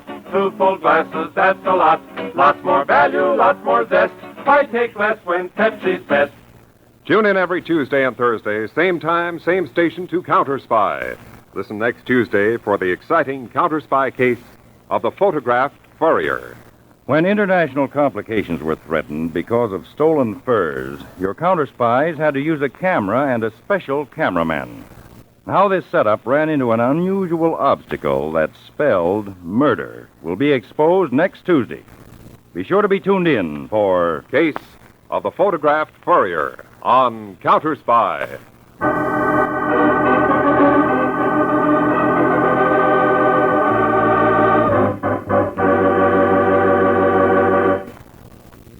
Tonight's Counterspy program originated in New York. It was directed by Marks B. Loeb, dramatized by Palmer Thompson, and featured Don Maclaughlin and Mandel Kramer with music by Jesse Crawford. Bob Shepard speaking. Counterspy is a Phillips H. Lord production for Pepsi-Cola. Enjoy some Pepsi, ice cold tonight.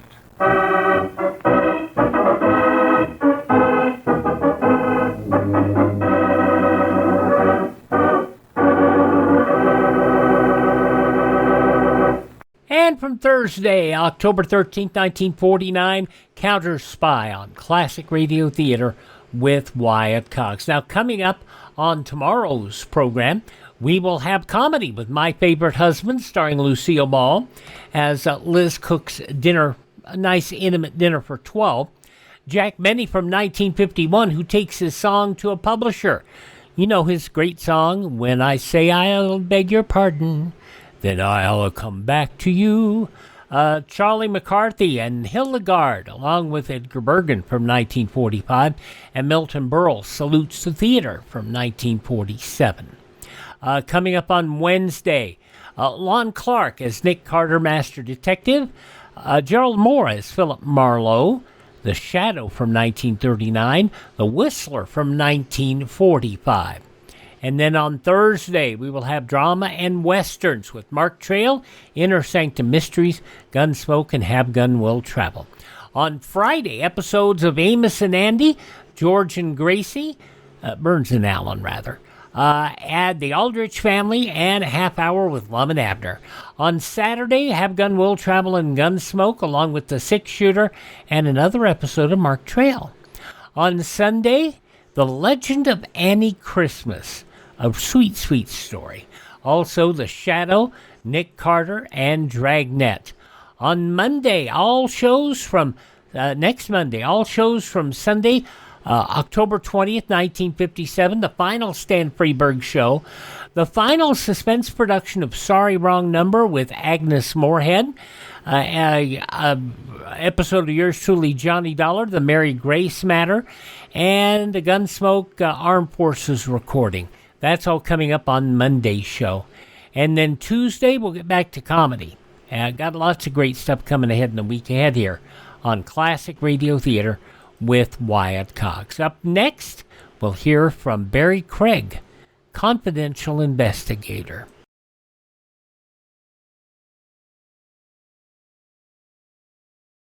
Everyone who works for a living knows that illness or injury may keep them from earning a living. Today, more than 9 out of 10 American workers are covered by Social Security, and each one should know that if he becomes severely disabled, he and his family may be eligible for monthly Social Security disability payments. More than 1 million people are now receiving benefits each month under this program.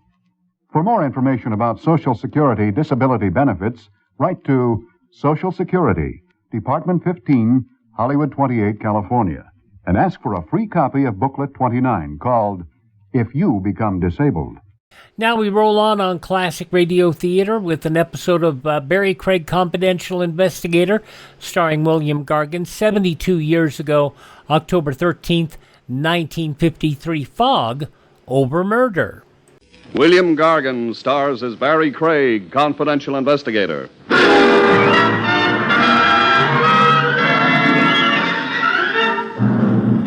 What's in a name, a poet once said, and he was so right. You can list every guy as Smith or Dokes, and it doesn't make any difference. The stiff down below positively doesn't care what the tombstone reads.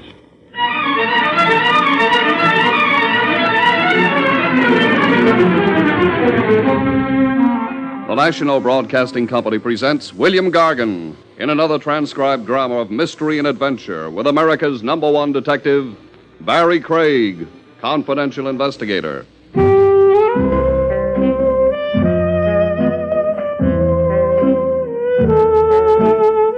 Barrie Craig speaking. A case sometimes comes at you all the way from left field. It's out of the ordinary, and the familiar ingredients, familiar to a confidential cop, seem to be missing. At first glance, that is. Said familiar ingredients, of course, being theft, homicide, and blackmail. The nice, homey, everyday stuff of crime that keeps a cop in love with his work. In this case, even the kickoff was unfamiliar. The chap setting up the deal for me was a mind doctor, a skinny guy with horn-rimmed glasses and a high forehead, who looked like he got all his nourishment from pills. This is an unusual thing for me, Mr. Craig, to consult with a detective. This is an unusual joint for me to be in, so we're even.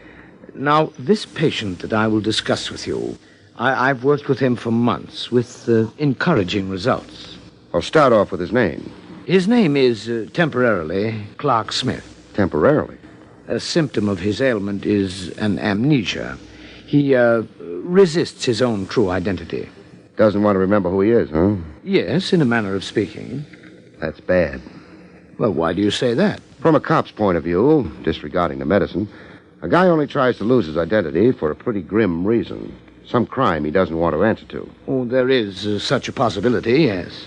Still think you want to make a police case out of this Clark Smith? Well, there is the risk you suggest. I have thought of that.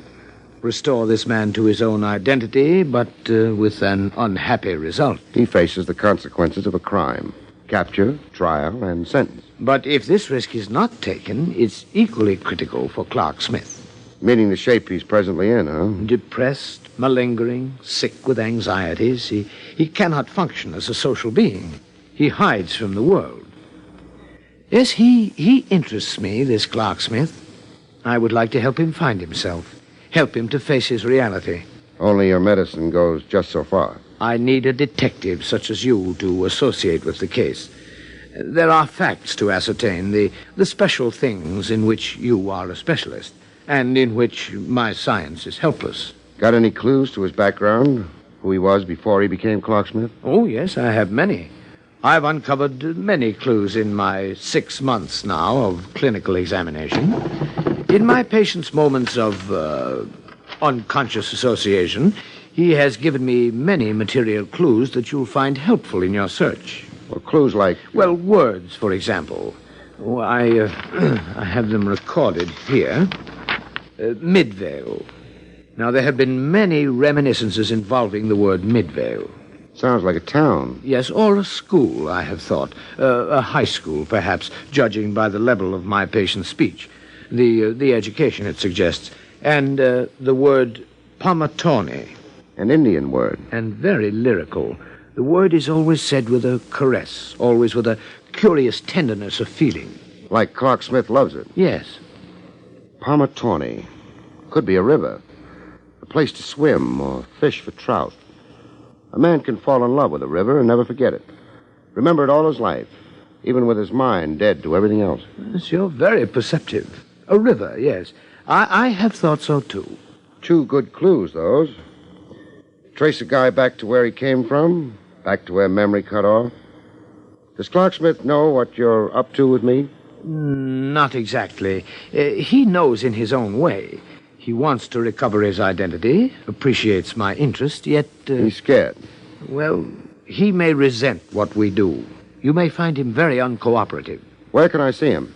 I'll give you his address, but please be very gentle with him. Do not press too hard.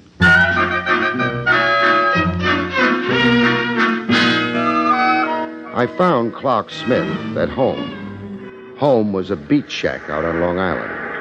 Shangri-La made out of plywood and thumbtacks, serenaded by big seagulls with wing spreads like eagles. Smith looked the part of a beachcomber. He wore faded blue jeans slit at the sides, and a fish knife in his belt with a mean-looking blade. He gave me the long once-over. It's a 35-pounder. No kidding. The striped bass. I pulled her in at the Anthony Lighthouse. I broke 2 lines on her. Sounds like quite a battle. Quite a battle, yeah. You'll find her in the shed, packed in ice. Leave the money on the table. I'm not a fish buyer. I'm Barrie Craig. Barrie Craig? Right now associated with Dr. Vanner. To help you, Smith. Help you get back to the life you belong to. I belong here. What are you after with me? I said to help you. Dr. Vanner and me. We're on your side. We're your friends. I don't want help. Sure you do. If you didn't, you'd never have gone to Dr. Vanner in the first place. I went to find peace, so I'd calm down. To fish, you need to be calm. You went to find yourself. Don't back away from one big truth, Smith. You're one big inner drive. Mr. Craig, I'm afraid. Sure you are. I understand. But I say you can't be any worse off than you are now. Have a little faith, Smith. Faith? Midvale and Pamatone. What do the words mean to you? I don't know. I know the words, but I don't know what they mean. I don't know. Okay, forget them. I'll try to find out another way. If I'm stuck, I'll come back to you. We'll go over it again. We'll go out in a boat and fish and talk. Midvale and Pamatone. Clues sometimes take you for a ride around the moon. You're a skywriter spelling out the word futility. Other times it all comes easy, too easy. You don't have to be a detective, just a researchist with a world almanac. The section that says index of towns and places and rivers. I found the river Pamatone merely by running down a line of names of American rivers. The Pamatone River, but it wasn't in any town called Midvale. The Pamatone River was in Farrington, a town in Jersey. I kept hunting Midvale in the book. Anything named Midvale in the town of Farrington. I checked school, high schools, and universities, then industries. Under industries, I found it. The Midvale Bottling Works, located in Farrington. I had reason to hop a train to Jersey. One Horse Farrington had a sheriff. It also had a barber, both rolled into one. The sheriff and the barber were one and the same guy. Came a shortage of lawbreakers, at least there was always hair to cut. I phoned you in advance of coming, Sheriff. You know why I'm here. Yes, I know. But just a minute till I get out of this coat. Can't sheriff in a barber's coat. Why not? Just not right, that's all. Now can we get down to it? Not yet. Can't sheriff without my badge. Here it is. Now, about this missing feller. I took this snapshot. I sneaked the picture. The guy's sensitive to attention, so don't expect too much. Well, ever seen him before? Yeah, picture's kind of blurry. My $2 camera, I'm sorry. No, can't say I ever seen this one. For what there's to see. But you don't need to be showing me pictures. Only one man's disappeared from Farrington in the years I've been barber. How about in the years you've been sheriff? Same answer. Lloyd Beamer. He's the only one who's disappeared and ain't never turned up. It's 7 years now. Maybe 8, coming right down to it. Fill me in on Lloyd Beamer. Oh, ain't much filling I can do. Just that Beamer ran the Midvale bottling works. That's right on the county line. Owned it, Beamer did, till he went. Went where? Can't say. Nobody can say. Bit flighty, that Lloyd Beamer. His head was always in books. Lived in the town, but you wouldn't know it. Kept to himself. Even on election day, never showed up to vote. Imagine. Who runs the bottling works now? Mrs. Beamer. That's Lloyd's wife, Polly. She's there now, minding things. If you'll be wanting to talk to her... I'll be wanting to.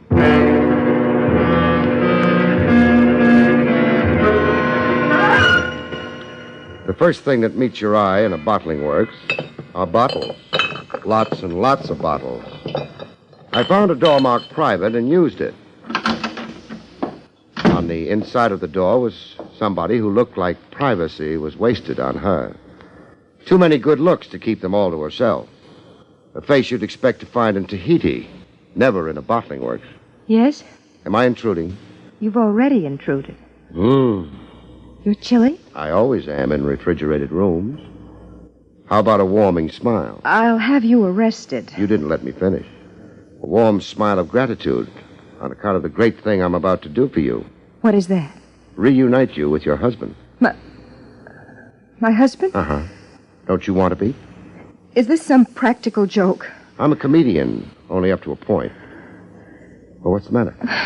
Matter? You're green around the gills. I feel faint. Your remarks, I was utterly unprepared. I'm all right now. Well, take more time. No. Please talk. Your husband, Lloyd Beamer, has been missing. For more than 6 years, yes.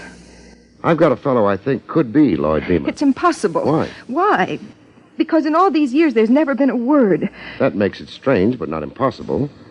A man loses his memory.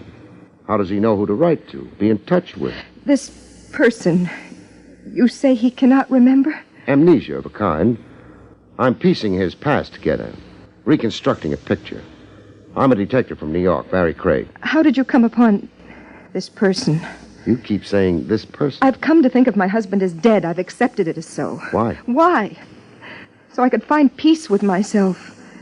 Stifle imagination, the nightmare of thinking, not knowing. I was deserted, Mr. Craig, by a man with violent currents in his nature. A man bent on destroying everything around him and himself. It was better to think of him as dead, so I could have some peace, some life. I'm sorry. I guess I was a jolt to you. A trifle crude in my approach, maybe. Of course, this man might not be your missing husband.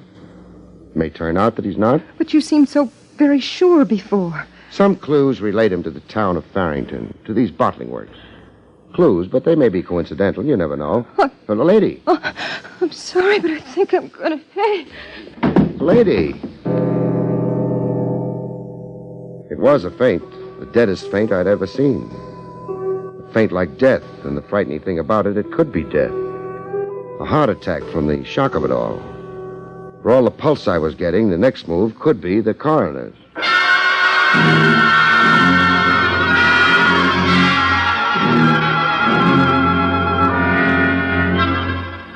You know that someone apparently dead isn't when she flutters her eyes at you. A corpse generally can't. Polly Beamer fluttered her eyes at me. I was close enough to admire their color. Oh, what happened? You passed out, dead faint, and no pulse like your heart had stopped pumping blood. I'm sorry if I unnerved you. I've got a few gray hairs as a memento. I hate to say hello to a girl and have her promptly drop dead. The news you brought me, it was so overwhelming. Apart from the news itself, what else gave you conniptions? What else? The prospect of a return of Lloyd Beamer, your missing husband. I don't think you fancy the idea as a woman. No, I don't. We were never so much of a couple. Besides, I've built a whole new life for myself since... A new life meaning a new guy? New interests, a new independence and outlook. You're glossing over the new guy? There are men in my life, of course. Men or a man? I'm young. I have a right. No question of it. All right, then, the way it stacks, if my party is the missing Lloyd Beamer, reassuming his proper station can create complications. Complications? He isn't wanted. No welcome home. Rough on a guy, kind of. A return to identity at long last, only to find himself on the scrap heap. I don't think this person you talk about is my husband. You mean you hope he isn't? But we'll soon know. I've got a couple of more questions. Yes? Assuming my party is Lloyd Beamer, I've given you an idea of the condition he's in. Loss of memory, you said. Yes, an acute case. He's been under medical care. Now I ask you, why would Lloyd Beamer suffer a loss of memory? I don't understand the question. The medic handling Beamer hinted that this patient maybe helped induce his own condition. Blanked out so as not to remember something too painful. Blanked out to escape being Lloyd Beamer, if you get me. Yes, I do understand you. Again, assuming this is your husband. So what was he running from? What was he running from? Trouble, a crime maybe, something he was guilty of, and the fear of discovery? There was nothing like that in my husband's affairs. Okay for that. I'm glad to hear it. Then the escape was for, let's say, strictly personal reasons. Personal problems of non-criminal character. Lloyd was an eccentric, secretive. He never could quite fit into the group. He found this business, intolerable. He found marriage too commonplace. I see. Call him a pathological personality. One last question. Yes? Whoever listens in on talk in your office, does he do it with your approval or on his own? Well, what do you mean? I'm looking straight ahead. Into that mirror on your wall. There where the safe is. Twice so far I've seen a face in the mirror. A face not my own. I'm not two-faced, lady, so I assume there's been me and somebody else. Somebody peeking through the connecting door behind me. This door. Peeking and eavesdropping. Well, there's nobody. Not now. He's gotten an earful and decamped. You don't care? Care? About being eavesdropped on? I don't know that we have. We have, believe it. Who was it? I don't know. We have 30 employees in the plant. Heavy brows, eyes deep in his head. This connecting door behind me, he had it open to an aperture of 6 inches. Where does the door lead to? Well? It leads to the office of the plant manager. Namely? Howie. Roy Howie. I'll go introduce myself. Oh, by the way, pictures. Got any around of your missing husband? Why, yes, at home somewhere, packed away. I'd appreciate one, a good one, to take back to New York with me. No, I won't give you any pictures. Why not? I'll do nothing to facilitate the return of this person you say may be Lloyd Beamer. The man's sick. I'm asking you to help restore a man's memory. I'll do nothing to facilitate that either. Pretty shoddy attitude. I don't care. I feel selfishly about this. We were through. I've let freedom grow around me, freedom from the nightmare of Lloyd Beamer. Why can't you let me alone? Why did you have to come here at all? Roy Howie. Do I need a pass to get in to see him? The plant manager, Howie, had the perfect explanation. Yes, I did over here. The fact is, I had some memoranda for Polly's signature. These forms. But I found her engaged with you. You stood glued to that crack in the door. Thinking that she'd be finished with you momentarily. I don't mind confessing that I was fascinated by what I heard, became absorbed in it. Why? Other people's business? A morsel of gossip? This is Farrington Township, Mr. Craig. Very little happens in Farrington. We're hungry here for something eventful. The sensational attracts us like moths to the flame. We're all of us talented eavesdroppers and busybodies. I'm being very frank. Yeah, very frank and very, very artful. I've read about New York private eyes, the unusual breed you are, your obsession with motives. Suspect everybody. Isn't that your daily religion? You talk a glib line for a Jerkwater Town bottling plant manager. Snarl, curse, and break heads. That, too, is the classic cliche of the New York private eye. Well, why aren't you breaking my head, Mr. Craig? An important thing to know about one-horse towns is how to get out alive. I'd called a local taxi to take me to the railroad depot, a mile run on a big ditch they called a road. Oh, the bumps I took, my insides were in a heap. At a bend in the road where spruce trees lining it made a perfect ambush, somebody tried to drop the rest of me in a heap. Oh, I got it in the right hand, check writing hand. The local hack driver kept going, like he hadn't heard a thing. I got first aid at a shack that had a decalcomania emblem of mercy pasted on a window. The guy cauterizing my wound was a familiar face. I'd seen him before. He was the barber. Or did I mean the sheriff? Regular doc's 14 miles over the hill. Oh, switch to your painless method, why don't you? Ain't much of a nick in that hand of yours. I'm treating it right. Short of amputation. Yeah, I'll bandage it up now, and you're as good as new. What do I owe you? 50 cents. Same as for a haircut. A bargain. Who shot me? Can't say. I ain't investigated it yet. But you've got a pretty good idea. All right, I'll tell you. That Roy Howie's been shining up to Polly Beamer. Takes her on corn-husking parties and quilting bees. He's wild for her and infernally jealous, that fella. I wasn't making a play for Polly. You come in here with news about Lloyd Beamer. Now with Polly asking the judge to free her from a man who's been away so long, Roy Howie wasn't taking kindly to that. Howie figures he's going to marry her, huh? When her divorce, or annulment, as it comes through? Howie's figuring that. That bottling works is the biggest thing in Farrington. It's a good marriage Howie's after.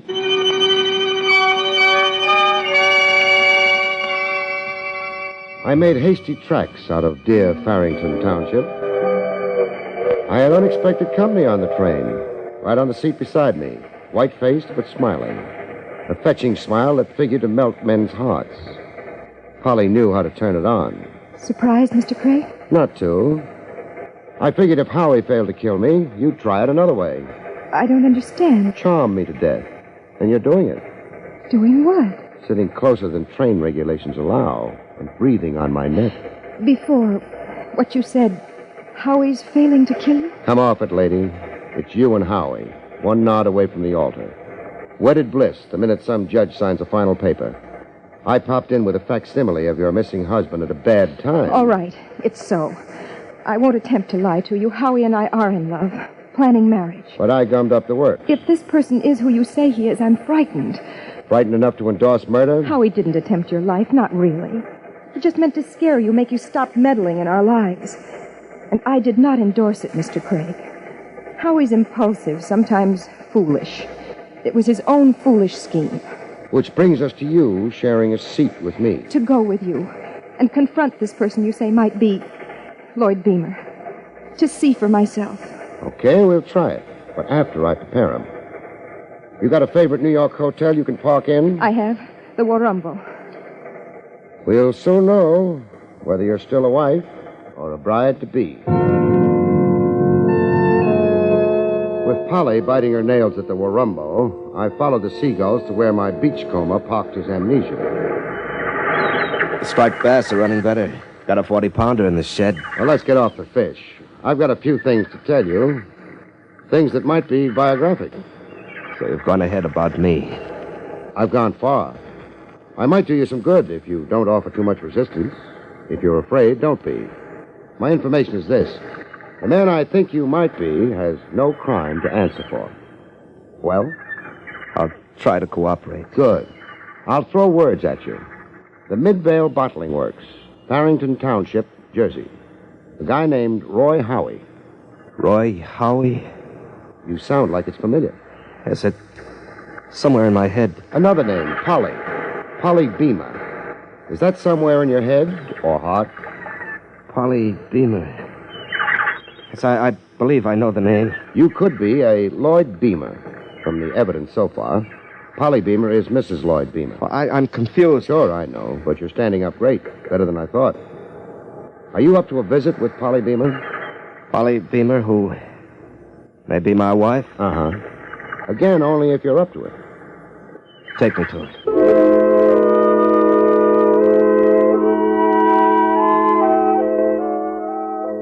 I brought Smith to the Warumbo Hotel. Polly made an odd request of me. May I talk to this person alone? If you're going to insist. Please, Mr. Craig, I don't relish being emotional in front of third parties. Meaning me. Okay. I'll wait in the hall. Call me when you're ready.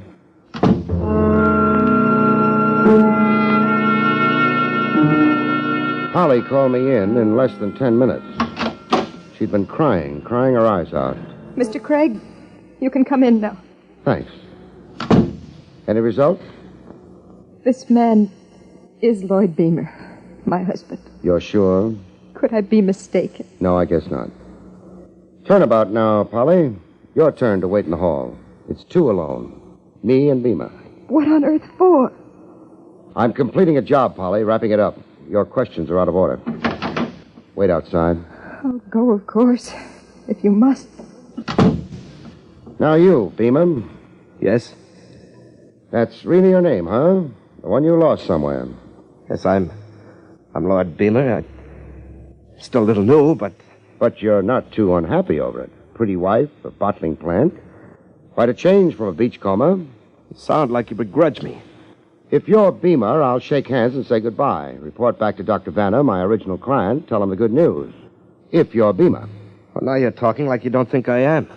I just don't know. But I will know in a minute. It seems Beamer had a mermaid tattooed on his chest. A mermaid? I got this from intimate sources. The sheriff, close friends of the Beamers. Strip, mister, so I can see your chest. Now, wait a minute. Then I'll do it for you. Hey. No tattoo, mister. You're a phony. Okay, what's the game? I'll answer it. Blackmail. You've got enough on Polly Beamer to make her accept you as Lloyd Beamer, even though she knows you're a phony. That's why she wanted to be in here alone with you.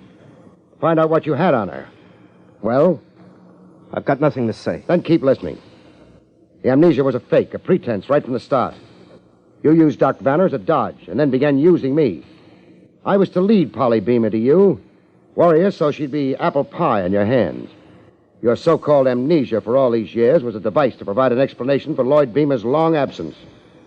Wherever explanations might be needed, in Farrington Township especially, well... I've still got nothing to say. Then you're a sucker. Confession you might mitigate police charges against you. You're licked anyhow, the scheme's boomeranged. You won't get Polly, and you won't get a dime. You'll help me get off? I'll put in a good word. Okay. Lloyd Beamer's dead. I got to know him in the years he'd run off from his wife. He's been dead a few months now. Who murdered him? His wife, Polly. She discovered his whereabouts a few months ago, in the shack out on the island. She shot him and buried him in the cove. She didn't know that all the time there was an eyewitness. You? Yeah, me. I was out in the shed packing ice around some bass. Polly thought Beamer was living there alone as a hermit. The fact is, it was Beamer's shack. He owned it. He'd invited me to share it. Beamer's corpse. You can lead me to it? I can. And you'll testify in court as an eyewitness to murder? I'll testify. Just how did you expect to crash Farrington society as Lloyd Beamer with your face? I didn't. Polly and me, we were going abroad right away. She agreed to go to Europe with me. With all the dough she had in her satchel? With dough, yeah. For a smart crook, mister, you're surprisingly stupid. Stupid? You panic easy. Oh. I'm just beginning to catch on. That tattoo, the mermaid on Beamer's chest, you made that up. So I did. I'll go call Polly in. Polly? Polly, come in and face the music. Face the music? Murder, baby. If you've got one of those fancy feints handy, now's the time. I just found out how you murdered Lloyd Beamer. Well, what do you know? She's gone and done it again.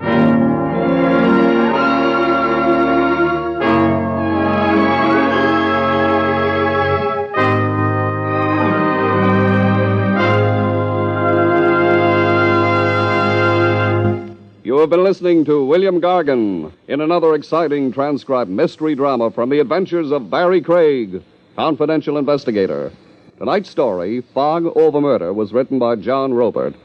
Next week, it's the strange story titled The Hunted Husband, about which Barrie Craig has this to say.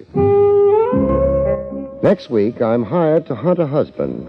I catch him finally, but by that time, it's become good hunting for something else. Murder. Good night, folks. See you next week.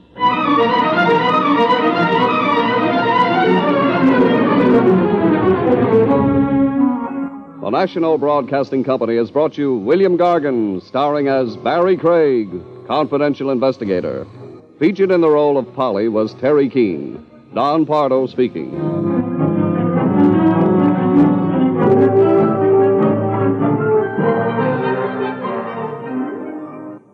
72 years ago, October 13th, 1953, Barrie Craig Confidential Investigator.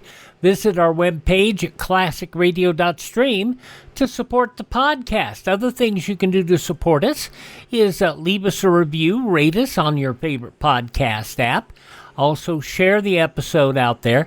And most importantly, support us at classicradio.stream. Coming up next, Escape.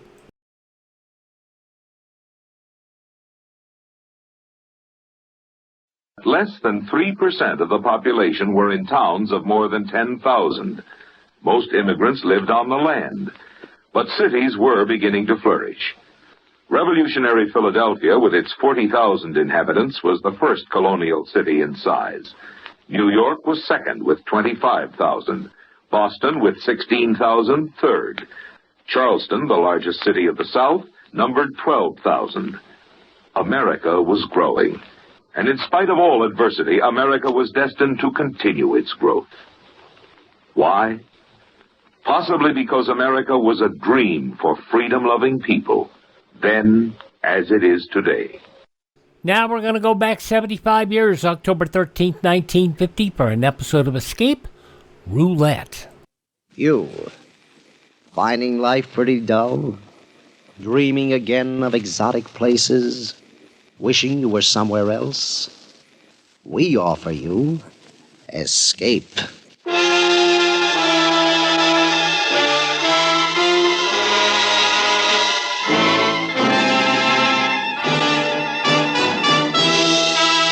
Escape, designed to free you from the four walls of today for a half hour of high adventure.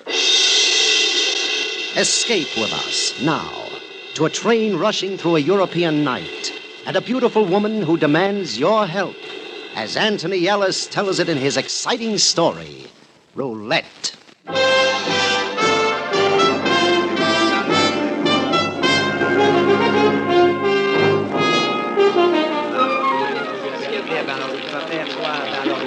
Le numéro 12, au noir! Oh. Ah ben alors, c'est bien ça, je vous dis franchement. Well, I'm afraid I'm done in, Mr. McLennan. Nay, laddie, let me. Oh, thanks awfully, sir, but no. How shall I? It's against the laws of nature that the good the Scotch should gamble in the first place, so a few francs lent will only increase the McLennan clan's aggravation. You'll oblige me? Very decent of you, Mr. McLennan, but I really couldn't. Will you be leaving Monte Carlo? Yes, Paris for 2 or 3 days, then the holiday's over. Oh, you have the fare? Oh, yes, thanks. Good, good. I expect to go to Paris myself in a couple of days. If you're still there, I wish you'd give me a ring. George Sank. Oh, I shall. Well, good luck at the wheel. Ah, roulette. The game for idiots, except I cannot lose. Good luck to you, Richard.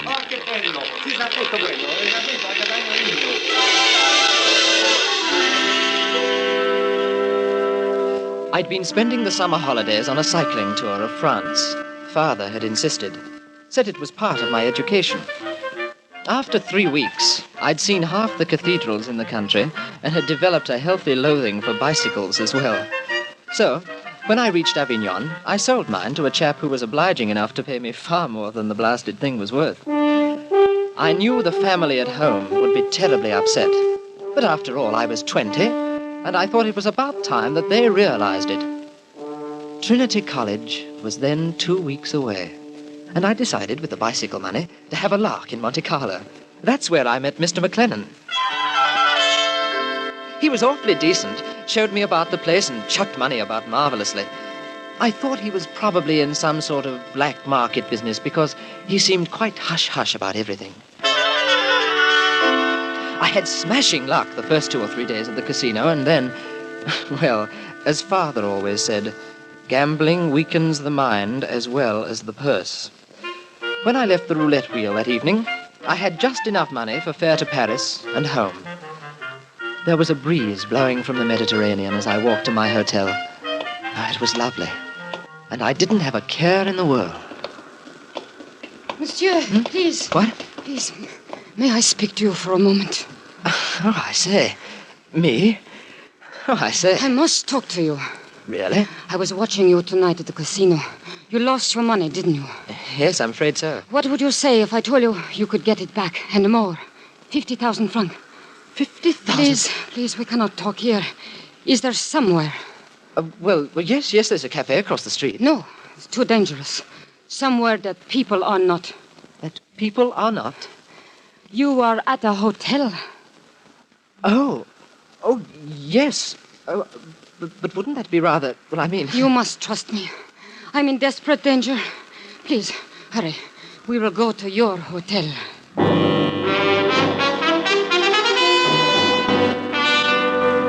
It was a devilish awkward situation. I mean, taking a girl to one's hotel room, it simply isn't done. And I hated to think what Father would say. On the other hand, one couldn't let a lady down. Especially her. Oh, she was beautiful. She was the most beautiful woman I'd ever seen. And she was very frightened. I will have a drop of brandy, if you don't mind. Oh, no, not at all. Would you like to take your coat off? In a little while. I'm cold. Well, you'll feel better in no time. Here we are. Thank you. I say, that's quite good. It always chokes me to do that. You're being very kind, Mr. Oh, I'm frightfully sorry. My name is Richard Ferris. I am Tina Vallon. What a charming name. I mean, it goes, rather. It is not my true name. Oh? Mr. Ferris, I do not wish to sound melodramatic, but I need help so terribly. Oh, I'm awfully sorry. Really, I am. If there's anything but there is. I must go to Ankara. Turkey? It is of the utmost importance. And there are men who will stop at nothing to prevent me. Why? I mean... I cannot tell you. Well, what about the police? I cannot go to them. There would be questions which I may not answer. Oh, I see. Mr. Ferris, when I saw you this evening at the casino, I said to myself that here was a man I could trust. He's young, English, and a gentleman. Oh, I say. But he has lost his money at roulette. I will make it a business transaction, Mr. Ferris. Take me safely to Ankara, and I will give you 50,000 francs. Well, I'd love to, really, but... Well, you see, next week I have to be in school. Oh, that is college. Trinity. Cambridge, you know. Here, Mr. Ferris. Richard. 10,000 francs. The rest at Ankara. Please. Well, it's not the money. Really? Don't you see? They might not dare if someone like you were protecting me. Well... Take the money. It is a business transaction. Take it. I beg you to do this for me. Well, I feel like a cad. Taking money from... Well, I mean... She was very close to me. And I saw that she was quite a bit older than I was. 26, possibly 8. Oh, but very beautiful. I realized how serious the thing was. After all, it could mean life or death to me, too. One must be practical. So I took the money. I packed my traveling case, and together we left the hotel. On the way to the station, I bought a pistol, as it seemed the thing to do. Tina had decided to take the train as far as Genoa and then change for Naples, where we could catch the boat for Turkey. If someone was following us, he didn't allow himself to be seen, and we managed to find ourselves a compartment alone. Well, here we are. You comfortable? Yes, thank you. Would you be kind enough to draw the shades? Rather. I say, Miss Bellon. Please call me Tina. Tina? Here. Have a look out of the window for a sec. Those two chaps standing outside. Draw the shades, quickly. Nasty looking. Are those the ones? Yes. I hoped that we could escape them. They will be on the train now. Yes, I'm afraid so. At what time do we arrive in Genoa? 2:15. That's tomorrow morning. We have a 10-minute wait before the Naples train leaves. I do not think that they will attempt anything while we are still in France. But once we cross the border... Look here now. You're going to be absolutely safe with me. I don't want you to worry. I may look young, but I've had a great deal of experience. That is, well, I play rugby at school, and, well, I can manage things perfectly. I'm sure you can, Richard. That is why I wanted you to help me.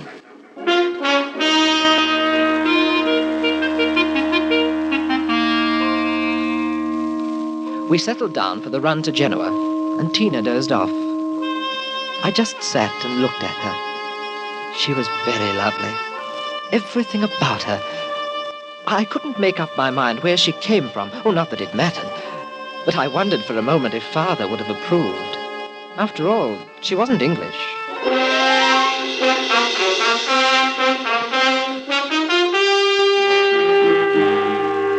We'd been traveling for about 2 hours and a half when the trouble began.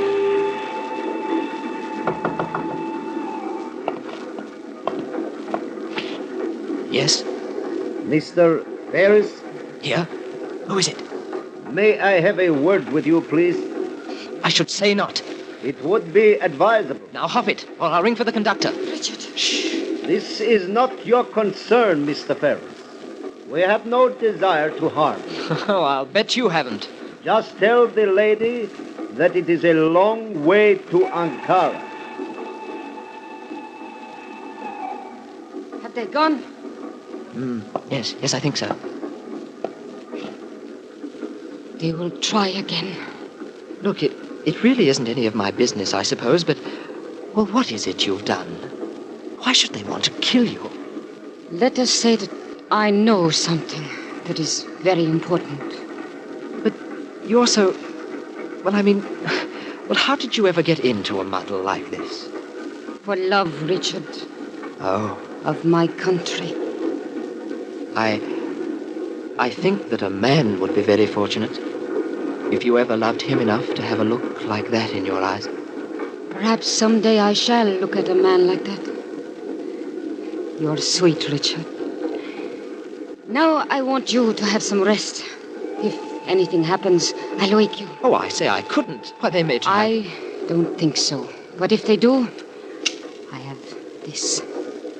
I say, you're not afraid of anything, are you? Well, night-night. Wake me up when we get to Genoa.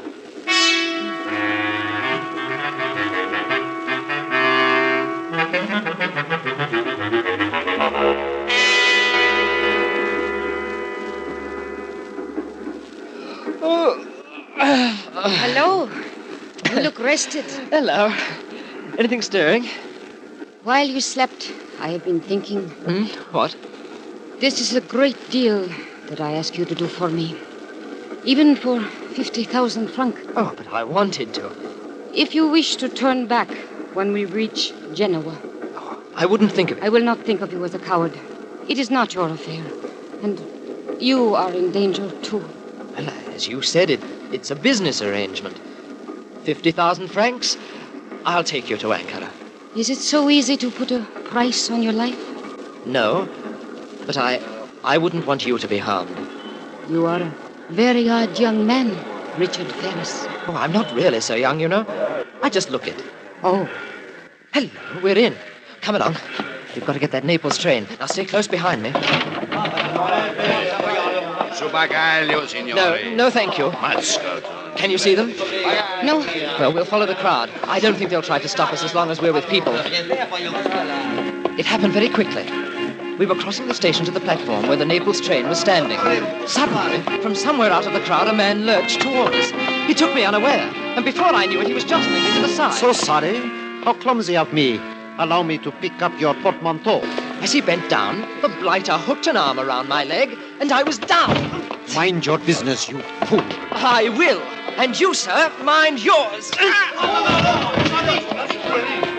It was a frightfully stupid thing for me to do, and obviously what they'd hoped for. In half a tick, a Gilbert and Sullivan constable appeared. But there was nothing comic opera about the way he took me in charge. I was manacled and on my way to jail. And in 7 minutes, the Naples train was to leave. I looked about wildly for Tina, but she was gone. And so was the man I had knocked down.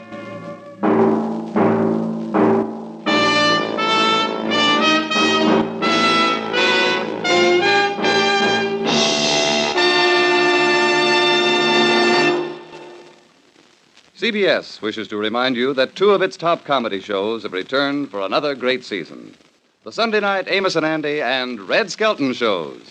Both programs are heard on most of these same CBS stations. Be listening tonight and every Sunday night this season for Red Skelton and Amos and Andy at CBS, the Star's Address. And now we return you to Escape.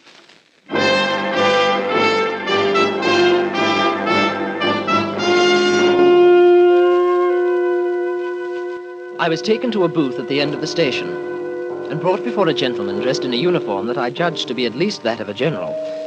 The arresting constable spent 2 minutes pouring out my crimes, whilst the general, who looked like a bandit but spoke like one of my professors, listened.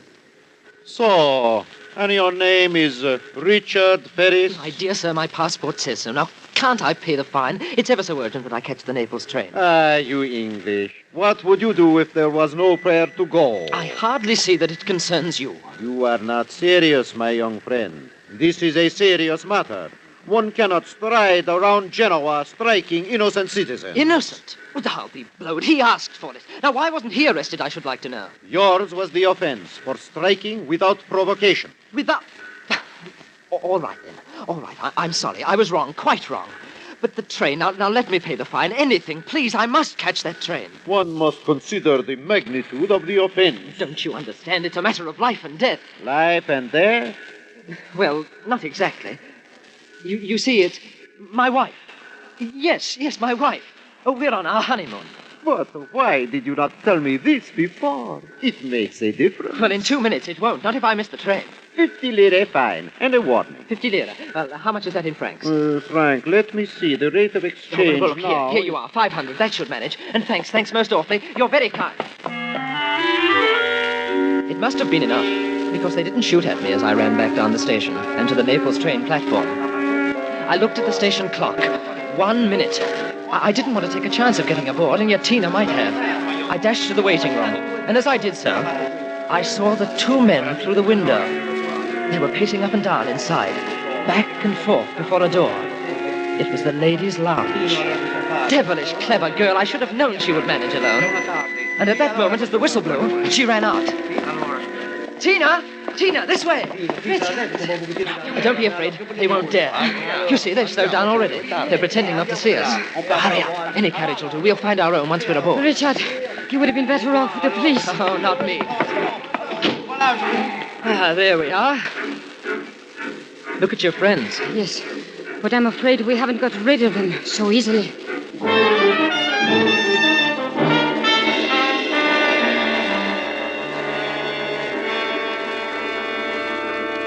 Then, how did you manage to get away from the police? Oh, it was simple. I said we were on our honeymoon. Oh. Now that you are here, I'm glad. Well, I couldn't let you down, you know. I mean, well, I'm awfully keen about you, you see. I understand. And I want to tell you something, because I trust you. Yes. If I do not reach Ankara, it is possible that you will. Oh, no, you mustn't even think of that. They will try to stop us again, possibly before we get to Naples, but most certainly on the boat. Perhaps they will not succeed, but if I cannot, I want you to take a message for me. Righto. Count on me. You must go to the Ministry of War. There is a man there named Bardis. Tell him you come from me. Yes. Tell him that the blow must fall no later than the 9th. The place will be Ressuin. Only that? Richard, what I have told you is the information that can mean death for both of us. Ah. And that's why they want to stop you. Because of that message. A message which means defeat for our enemies. What bounders? I mean the chaps sending someone like you to do their dirty work. Oh, why couldn't you write or send a cable? There are people in our government who are not to be trusted. if the message fell into the wrong hands... Yes, I see. Now you know. By Jove. You really are. You're quite a girl. And you, Richard, are quite a man.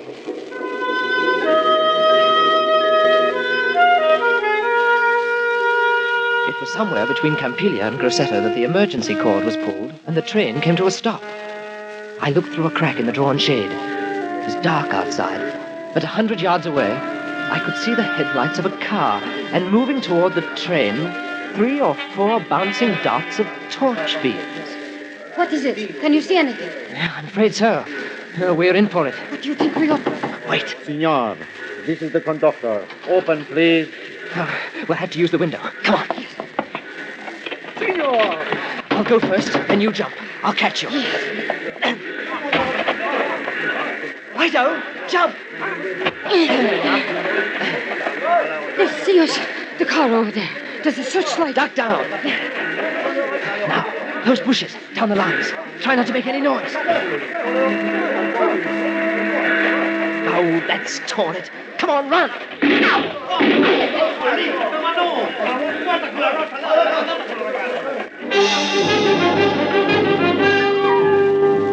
As we ran, I heard a voice shouting for us to stop, and another telling them not to shoot. Now, that was strange, and I wondered why they wanted us alive.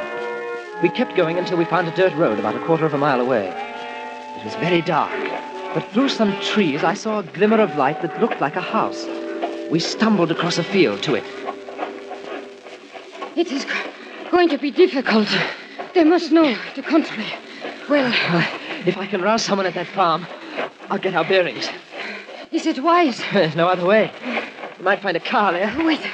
Wait a moment. What's the matter? I thought I heard... There, you see, coming up the road. Like hounds and hares, eh? Well, they can't drive across the fields. Come on. Would it be wiser if we parted? One of us would have a chance to get through. Not yet. Oh, blast. They must have seen us. Are you all right? Yes. Oh, if we could just get a car. Look. Behind us, torches. 3, 4, 5. Possibly one stay behind in the car. Your friends have got quite an army.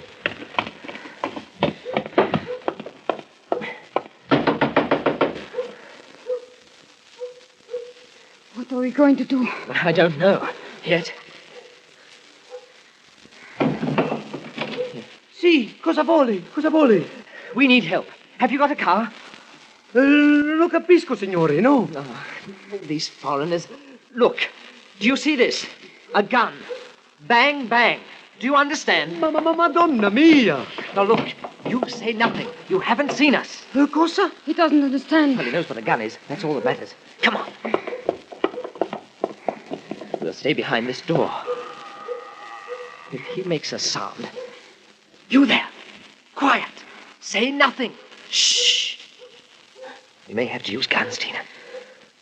I'm ready.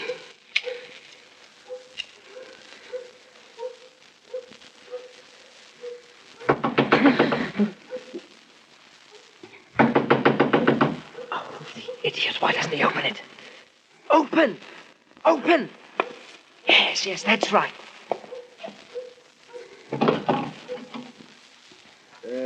Via Cherry, signor.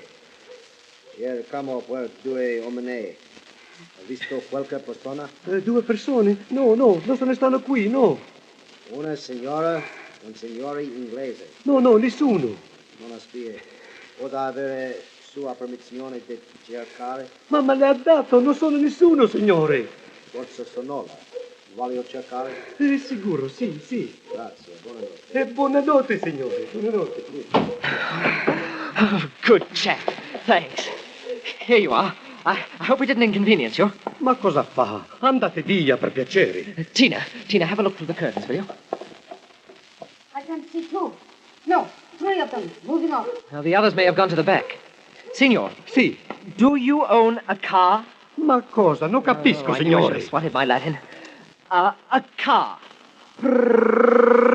Do you follow? No, signore, no, non capisco. They've gone. I can't see them now. Well, we better make a run for it. If we can reach their car before they do, we might have a chance. I say, blow out the lamp before I open the door, will you? We mustn't attract any attention here. Yeah, that's it. Well, off we go.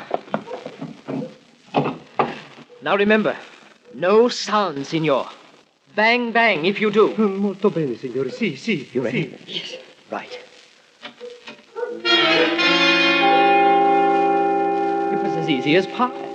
They must have believed the old boy's story, because as Tina and I doubled back across the meadow, we saw a couple of torches bobbing about near the barn. A question now seemed to be, did they have a man guarding the car? We came to the road and stopped. There, I see one. Watch. You can make out the cigarette. He's leaning against the mud guard. Yes. No, stay here, Tina.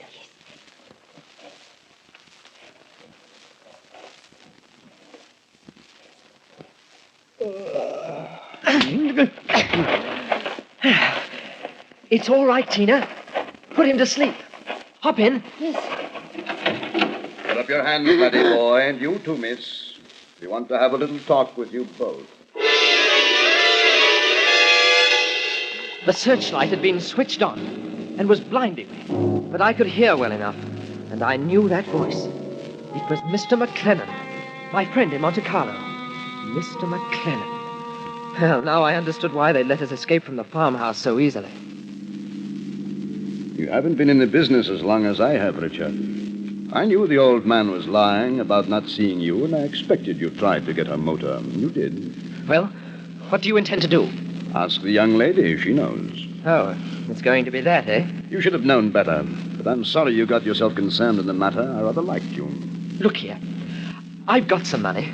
Why not let her go? You can hold me. Oh, you are a very young man, aren't you? We're not interested in you, Richard. It's the girl we're after. I suppose she's told you, though. Told me? Of course she has. Oh, what a scoundrel you are. A renegade Englishman.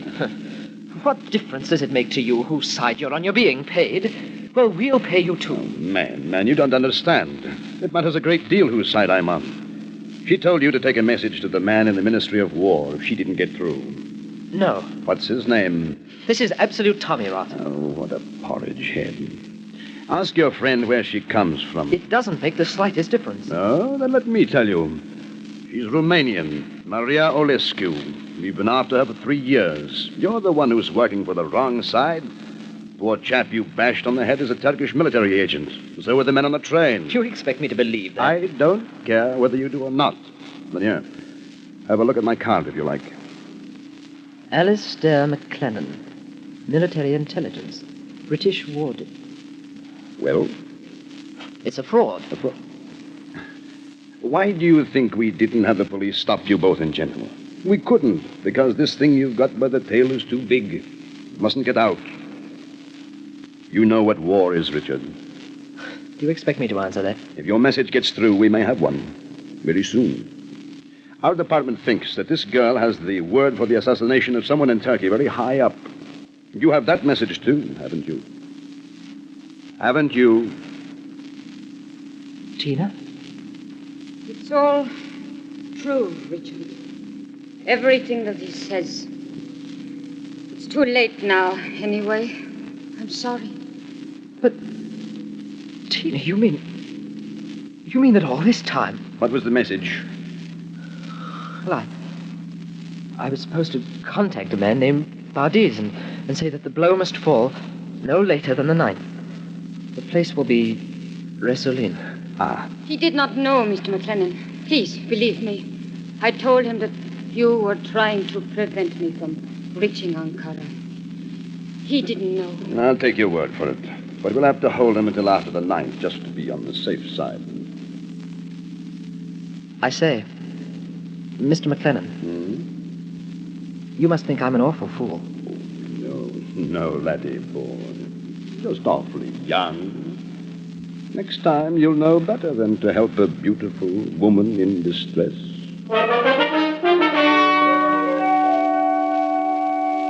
They took us back to Paris.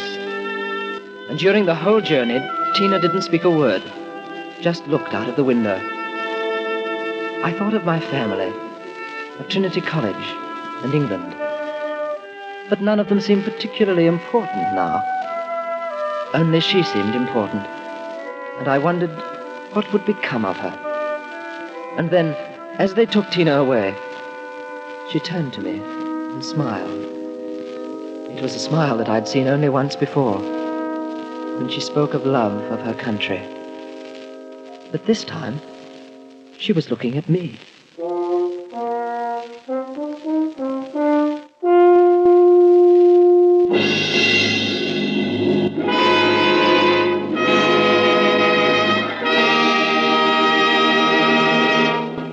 Escape is produced and directed by Norman MacDonald. Today we have brought you Roulette by Anthony Ellis, with Terry Kilburn starred as Richard. Featured in the cast were John Daner, Alberto Morin, Georgia Ellis, Lou Krugman, and Edgar Barrier. Special music was arranged and played by Ivan Ditmar. Next week, escape with us to a puppet kingdom in the heart of the Belgian Congo, and a man who challenged that kingdom because of a dream.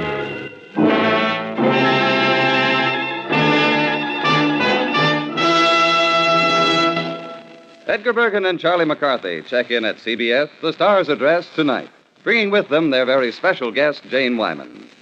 Stay tuned now for Make Believe Town, which follows immediately over most of these same stations. James Matthews speaking.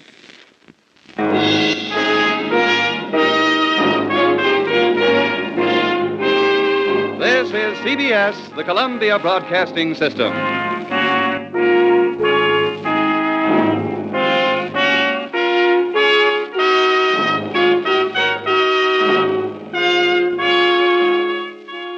"75 years ago, October 13th, 1950, Escape, here on Classic Radio Theater with Wyatt Cox. So let's see what's going on in the neighborhood of Claudia and David next.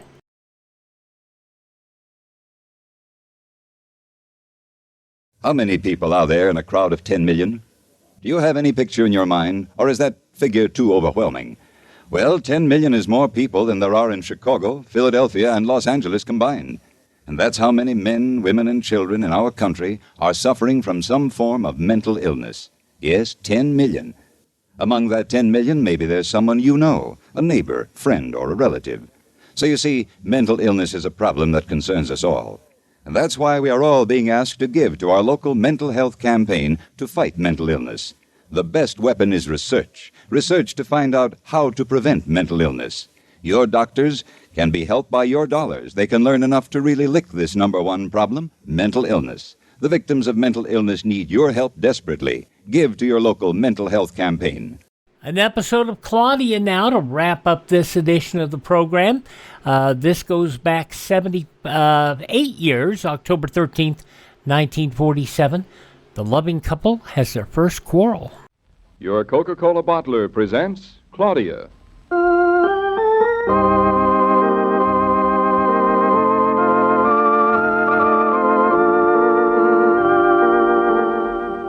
Claudia, based on the original stories by Rose Franken.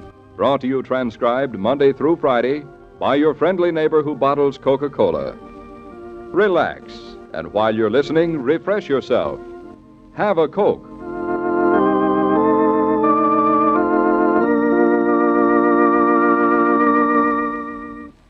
And now, Claudia.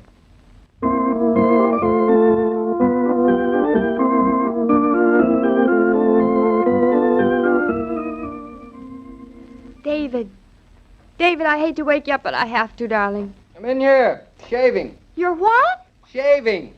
I've got an early appointment in Connecticut this morning. I know it, and I wanted to have breakfast started before you woke up, even. The best laid plans of mice and men. And hush up. Don't talk so loud or you'll wake yourself up. Hey, what'd you say about a mouse? Is our kitchen mouse in the bathroom with you? No, I'm all alone. Go back to sleep. I'll get my breakfast at the station. You'll do nothing of the sort. I'm not the kind of wife who lets her husband eat out. What do you think? I'll take the will for the deed. I have to catch the 8:3 to Redbury, and I can't afford to miss it. You won't miss it. I'll be dressed in no time. Darling, please stay in bed. Believe me, it'll be easier all the way around. The principle of the thing, though. Oh, where'd I put my mules? This country wasn't built by women who stayed in bed while their husbands got up and went out to hew the soil. This country wasn't built by women, period. I'm not going out to hew the soil. Anyway, you don't use oil. I'm just catching the train to Connecticut. Well, you're going to catch it with a good breakfast in your stomach. You're in my way. Move over. Say, you're not going to take a bath, are you? I took my bath last night. Just let me wash my teeth a minute. I still say it would be faster if you stayed in bed. Look, don't you want to have breakfast with me? Sure I do. But I also want to get shaved. The lather's getting dry. It's nice lather, by the way. Kissing you is like kissing a lemon meringue pie made with lilac. That's the soap. It's not lilac. Or is it? It's lilac. Not too strong, though. Don't worry, darling. Nobody me would notice. All right, I'm out. All finished? Yup. For keeps? Yup. Too good to be true. All I have to do is comb my hair. Oh, I thought You so. can have the mirror to shave in 1 second. Go on, be a good boy. Move over. This apartment seems to be getting smaller in the morning. I suppose you'd like it if I put the coffee on in a kimono. Frankly, I'd prefer it in the percolator. Goop. Also, I'll be glad I don't have to scramble into a girdle and hold up the bathroom putting on lipstick and rouge. Haven't I told you how glad I am about that? No. Well, I'll tell you now. Come here. That glad? That glad. David, am I really a good wife? Well, you're the best I've had to date. Your coffee's pretty good. What do you mean pretty?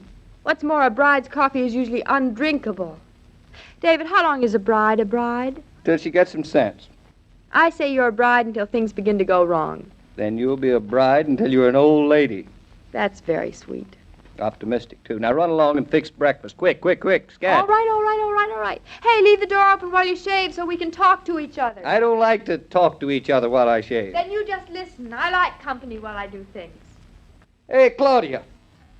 I'm cutting myself to ribbons. What's happened to this razor? Why, nothing. You know I don't shave. Listen, I know you didn't shave with it, but did you use it to open something with? Oh. Oh, what? Come on out with it. Well, there was a little paint on the windows yesterday. Say no more, Claudia. There is one thing inviolate to a man, and that's his razor. Never use my razor again for anything, for cleaning windows or anything else. David, you are not talking to me like a bride. I'm talking to you man to man. It's an unwritten law. A wife is not to tamper with her husband's razor. How much does a razor cost? It's not the cost. But you put it before, it's the principle of the thing. Suppose I didn't have another blade. But you have, though, haven't you? David, answer. Have you? Yes, I have one that I hid. Then I think you're very inconsiderate to make such a big fuss over nothing. I'm inconsiderate. Just because I happen, mind you, to have an extra blade, I'm in the wrong. Oh, you're the limit. Then why'd you marry me if I'm the limit? I guess I like people who are the limit. It's good. David, we almost had our first fight. Do you know it? We came mighty close to it. Is breakfast on the way? Coffee's on. David, do you really want 2-minute eggs? They're so wishy-washy. I like them wishy-washy. You can drink them. They go down quicker. Look, darling, I'm in a hurry. Let's skip the eggs this morning. You will not? You can't go to Connecticut without eggs. Nice eggs like I'm cooking? Are you putting your tie on yet? No. Tell me where you are. What's it to you? Nothing to me, but everything to the eggs. Look, I've timed you for a week now. I put them in after you've got your tie on, and they're just right when you come to the table. Eggs are cooked with a clock, not by a man's tie. Anyway, I'm nowhere near my tie. I'm only up to my socks. My, you're slow. At the moment, I have one brown sock and one blue sock. Best-dressed men are wearing them the same color this season. Oh, you must have taken them from the wrong pile. Are there 2 piles? Yes, because some of your socks have holes in them, so I make 2 bundles. Even so, darling. With socks, you roll them up in pairs that match. Not just any 2 unrelated socks that come in the hand. Don't be silly. They're rolled up that way because they don't match. Eureka! What's happened now? I found another blue sock. That was clever of you. Has a hole in the toe. Naturally, you took it from the wrong bundle. Sweetheart, darling angel, I could joyfully wring your neck. David, I think you really mean that. Oh, don't let's fight over little things. Or big ones either. Yes, let's don't. I'll count to 10. 1, 2, 3, 4, 5, 6, 7, 8, 9, 10. I would still like to wring your neck. Well, wring it. That was nice. I like you to wring my neck. That's all the time I have to wring necks this morning. I'll wear the hole. Oh, you'll feel uncomfortable all day. I know. Let me find you another pair. Haven't got time. I'm catching the 8-3. Toss me my tie and hustle with that breakfast. It's ready. No, stop joking. I'm really in a hurry. I'm not joking. It's ready. I always put everything out the night before, even the table set. I'm surprised you don't make me eat my breakfast the night before. Say, you know, it would give us more time in the morning to have breakfast behind us. I think it would be better just to let things go along in their old humdrum way. Look, darling, you're underfoot like a puppy. Now, scat, scat, scat. Scat is for cats. I wonder what's for dogs. I never thought of it. Remind me to figure it out tonight. Now, come along to breakfast. Doesn't the coffee smell good? Yeah, it smells pretty strong. Oh, David. What? It's boiled away. Well, never mind, darling. It's all right. But I do mind you can't go off without coffee. I'll add water. I don't like coffee with water added. You'll never know it. But I do know it. I'll just have my eggs and cereal. No cereal. It's prunes this morning. Prunes? I did not get married to eat prunes. Mama told me to give them to you once a week. They have iron or something in them. That is the first nasty thing your mother has ever done to me. Now, just wait till I see her. Just wait. Then what will you eat? The eggs will be enough. Here, ooh, they're hot. They just came off the stove. What do you expect? Hey, hold on. These eggs aren't soft-boiled. They're hard as rocks. Oh, David, they passed the 2-minute stage. That's putting it mildly. They're practically ready for college. Here, let me cook you some more. It'll only take a minute. Look, I darling, mean 2 minutes. I have to go. I have to go, honest. But you can't go on an empty stomach. You'd be surprised. Goodbye. David, come back. You haven't kissed me. I haven't time. But, David, promise me you'll get breakfast at the station. That's what I wanted to do in the first place.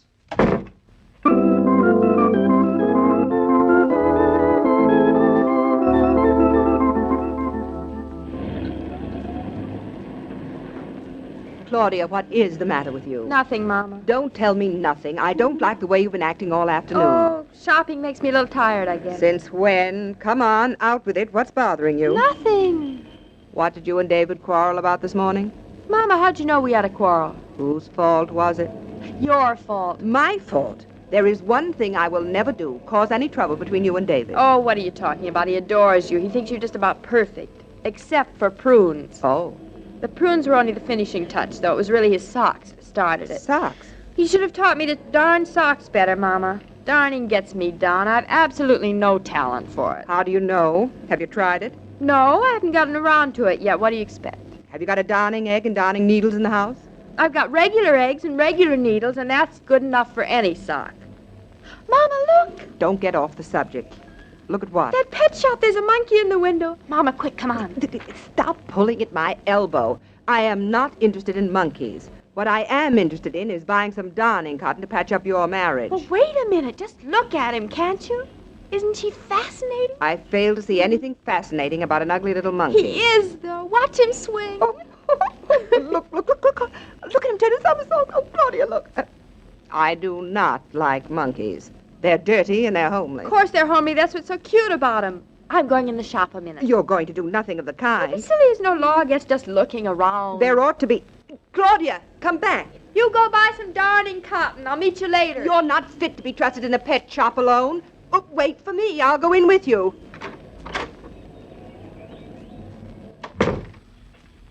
Oh, Mama, look over there. Aren't those puppies? Oh, couldn't you just eat them? No, I could not. Come along out, Claudia. The place smells terrible. Oh, all pet shops smell terrible. Well, what can I do for you, ladies? A nice little puppy? What kind of puppies are those? Well, those are, they're very fine puppies. They're, well, as you can see, wonderful puppies. Their mother was a nice puppy, too. Oh, they're adorable, but I can't seem to place the breed. Well, like I told you, miss, they're just puppies, and they're going to grow up to be just dogs. You know, some of the best dogs there is well, it's just dogs. My husband wouldn't like a small dog, but I am interested in the monkey in the window. Oh, that's a nice monkey, that is. Do they make good pets? Depends if you like monkeys. Some people like monkeys. I just sold one to Leola Day, the picture actress. She likes monkeys. My daughter isn't a picture actress. Besides, I heard that monkeys bite. No, this here monkey only bites men. He likes ladies, all right, but it's funny how he just don't like men. All David would need would be to come home after the prunes and be bitten by a monkey in his own house. Now, come on, let's go. Hey, Mama, wait a minute. Do you think there's any chance that those puppies might grow up into big dogs? Well, lady, that's anybody's opinion, but I'd say they'd grow up small. Looking at them, you sort of get the idea that a Cocker Spaniel is about their biggest ingredient. Then I won't even get friendly with him. Of course, one of these might... No, I guess not. Lady, you wouldn't want a really big dog now, would you? Sure, have you got one here? No. Thank heavens. Not here, I mean, but out on my place in Long Island, I've got a great dog. What kind of a great dog? Lady, there isn't any use describing this dog I'm speaking about. He's got to be seen to be appreciated. Why isn't he here? Well, no, he's sort of too large to keep in the shop, but I could bring him in. We wouldn't dream of troubling you. I would. Would you bring him in? Why, sure I would. No trouble at all. It's only across the river. You two ladies come back tomorrow, and I guarantee you'll fall in love with him. Oh, please do, if you're sure you don't mind. Claudia, are you utterly mad? What on earth would you do with a great big dog in a tiny little apartment? Patch up our marriage. Try some darning cotton instead. Oh, it wouldn't be half as exciting. David and I need a pet of some kind, something alive and living to bring us together. In due time, and God willing, you'll have a baby. That's alive and living. Can't you wait until then? Oh, we'd have to wait too long. But we can have the dog tomorrow, Mama. He's just across the river.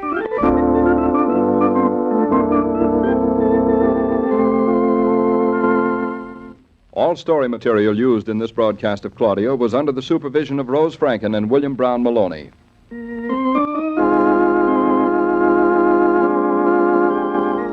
When you have young folks in the family, you just can't tell when they'll be trooping home with their pals. But you sure can tell that they'll be heading straight for the refrigerator to get out the frosty bottles of Coca-Cola. Now that there's more Coke available, keep your icebox stocked up. Every day, Monday through Friday, Claudia comes to you transcribed with the best wishes of your friendly neighbor who bottles Coca-Cola. So listen again tomorrow at the same time. And now this is Joe King saying au revoir, and remember, whoever you are, whatever you do, wherever you may be, when you think of refreshment, think of Coca-Cola. For ice-cold Coca-Cola makes any pause the pause that refreshes.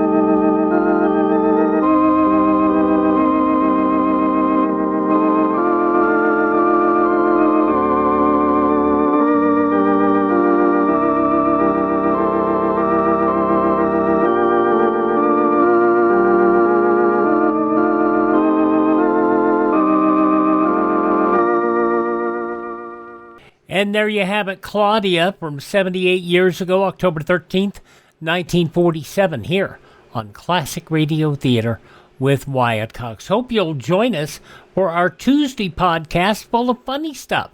And in that episode, we will have My Favorite Husband, starring Lucille Ball, as Liz cooks dinner for 12. Jack Benny, as he takes his song to a music publisher. Charlie McCarthy, as he goes with guest Hildegard to go shopping for a present for Edgar. Also, Milton Berle and his salute to the New York Theater. And we'll wrap it all up with the new pet in Claudia and David's household. That's coming up on our Tuesday Classic Radio Theater with Wyatt Cox. Have yourself a great Monday, and we'll see you tomorrow for more Classic Radio Theater. I'm Wyatt Cox.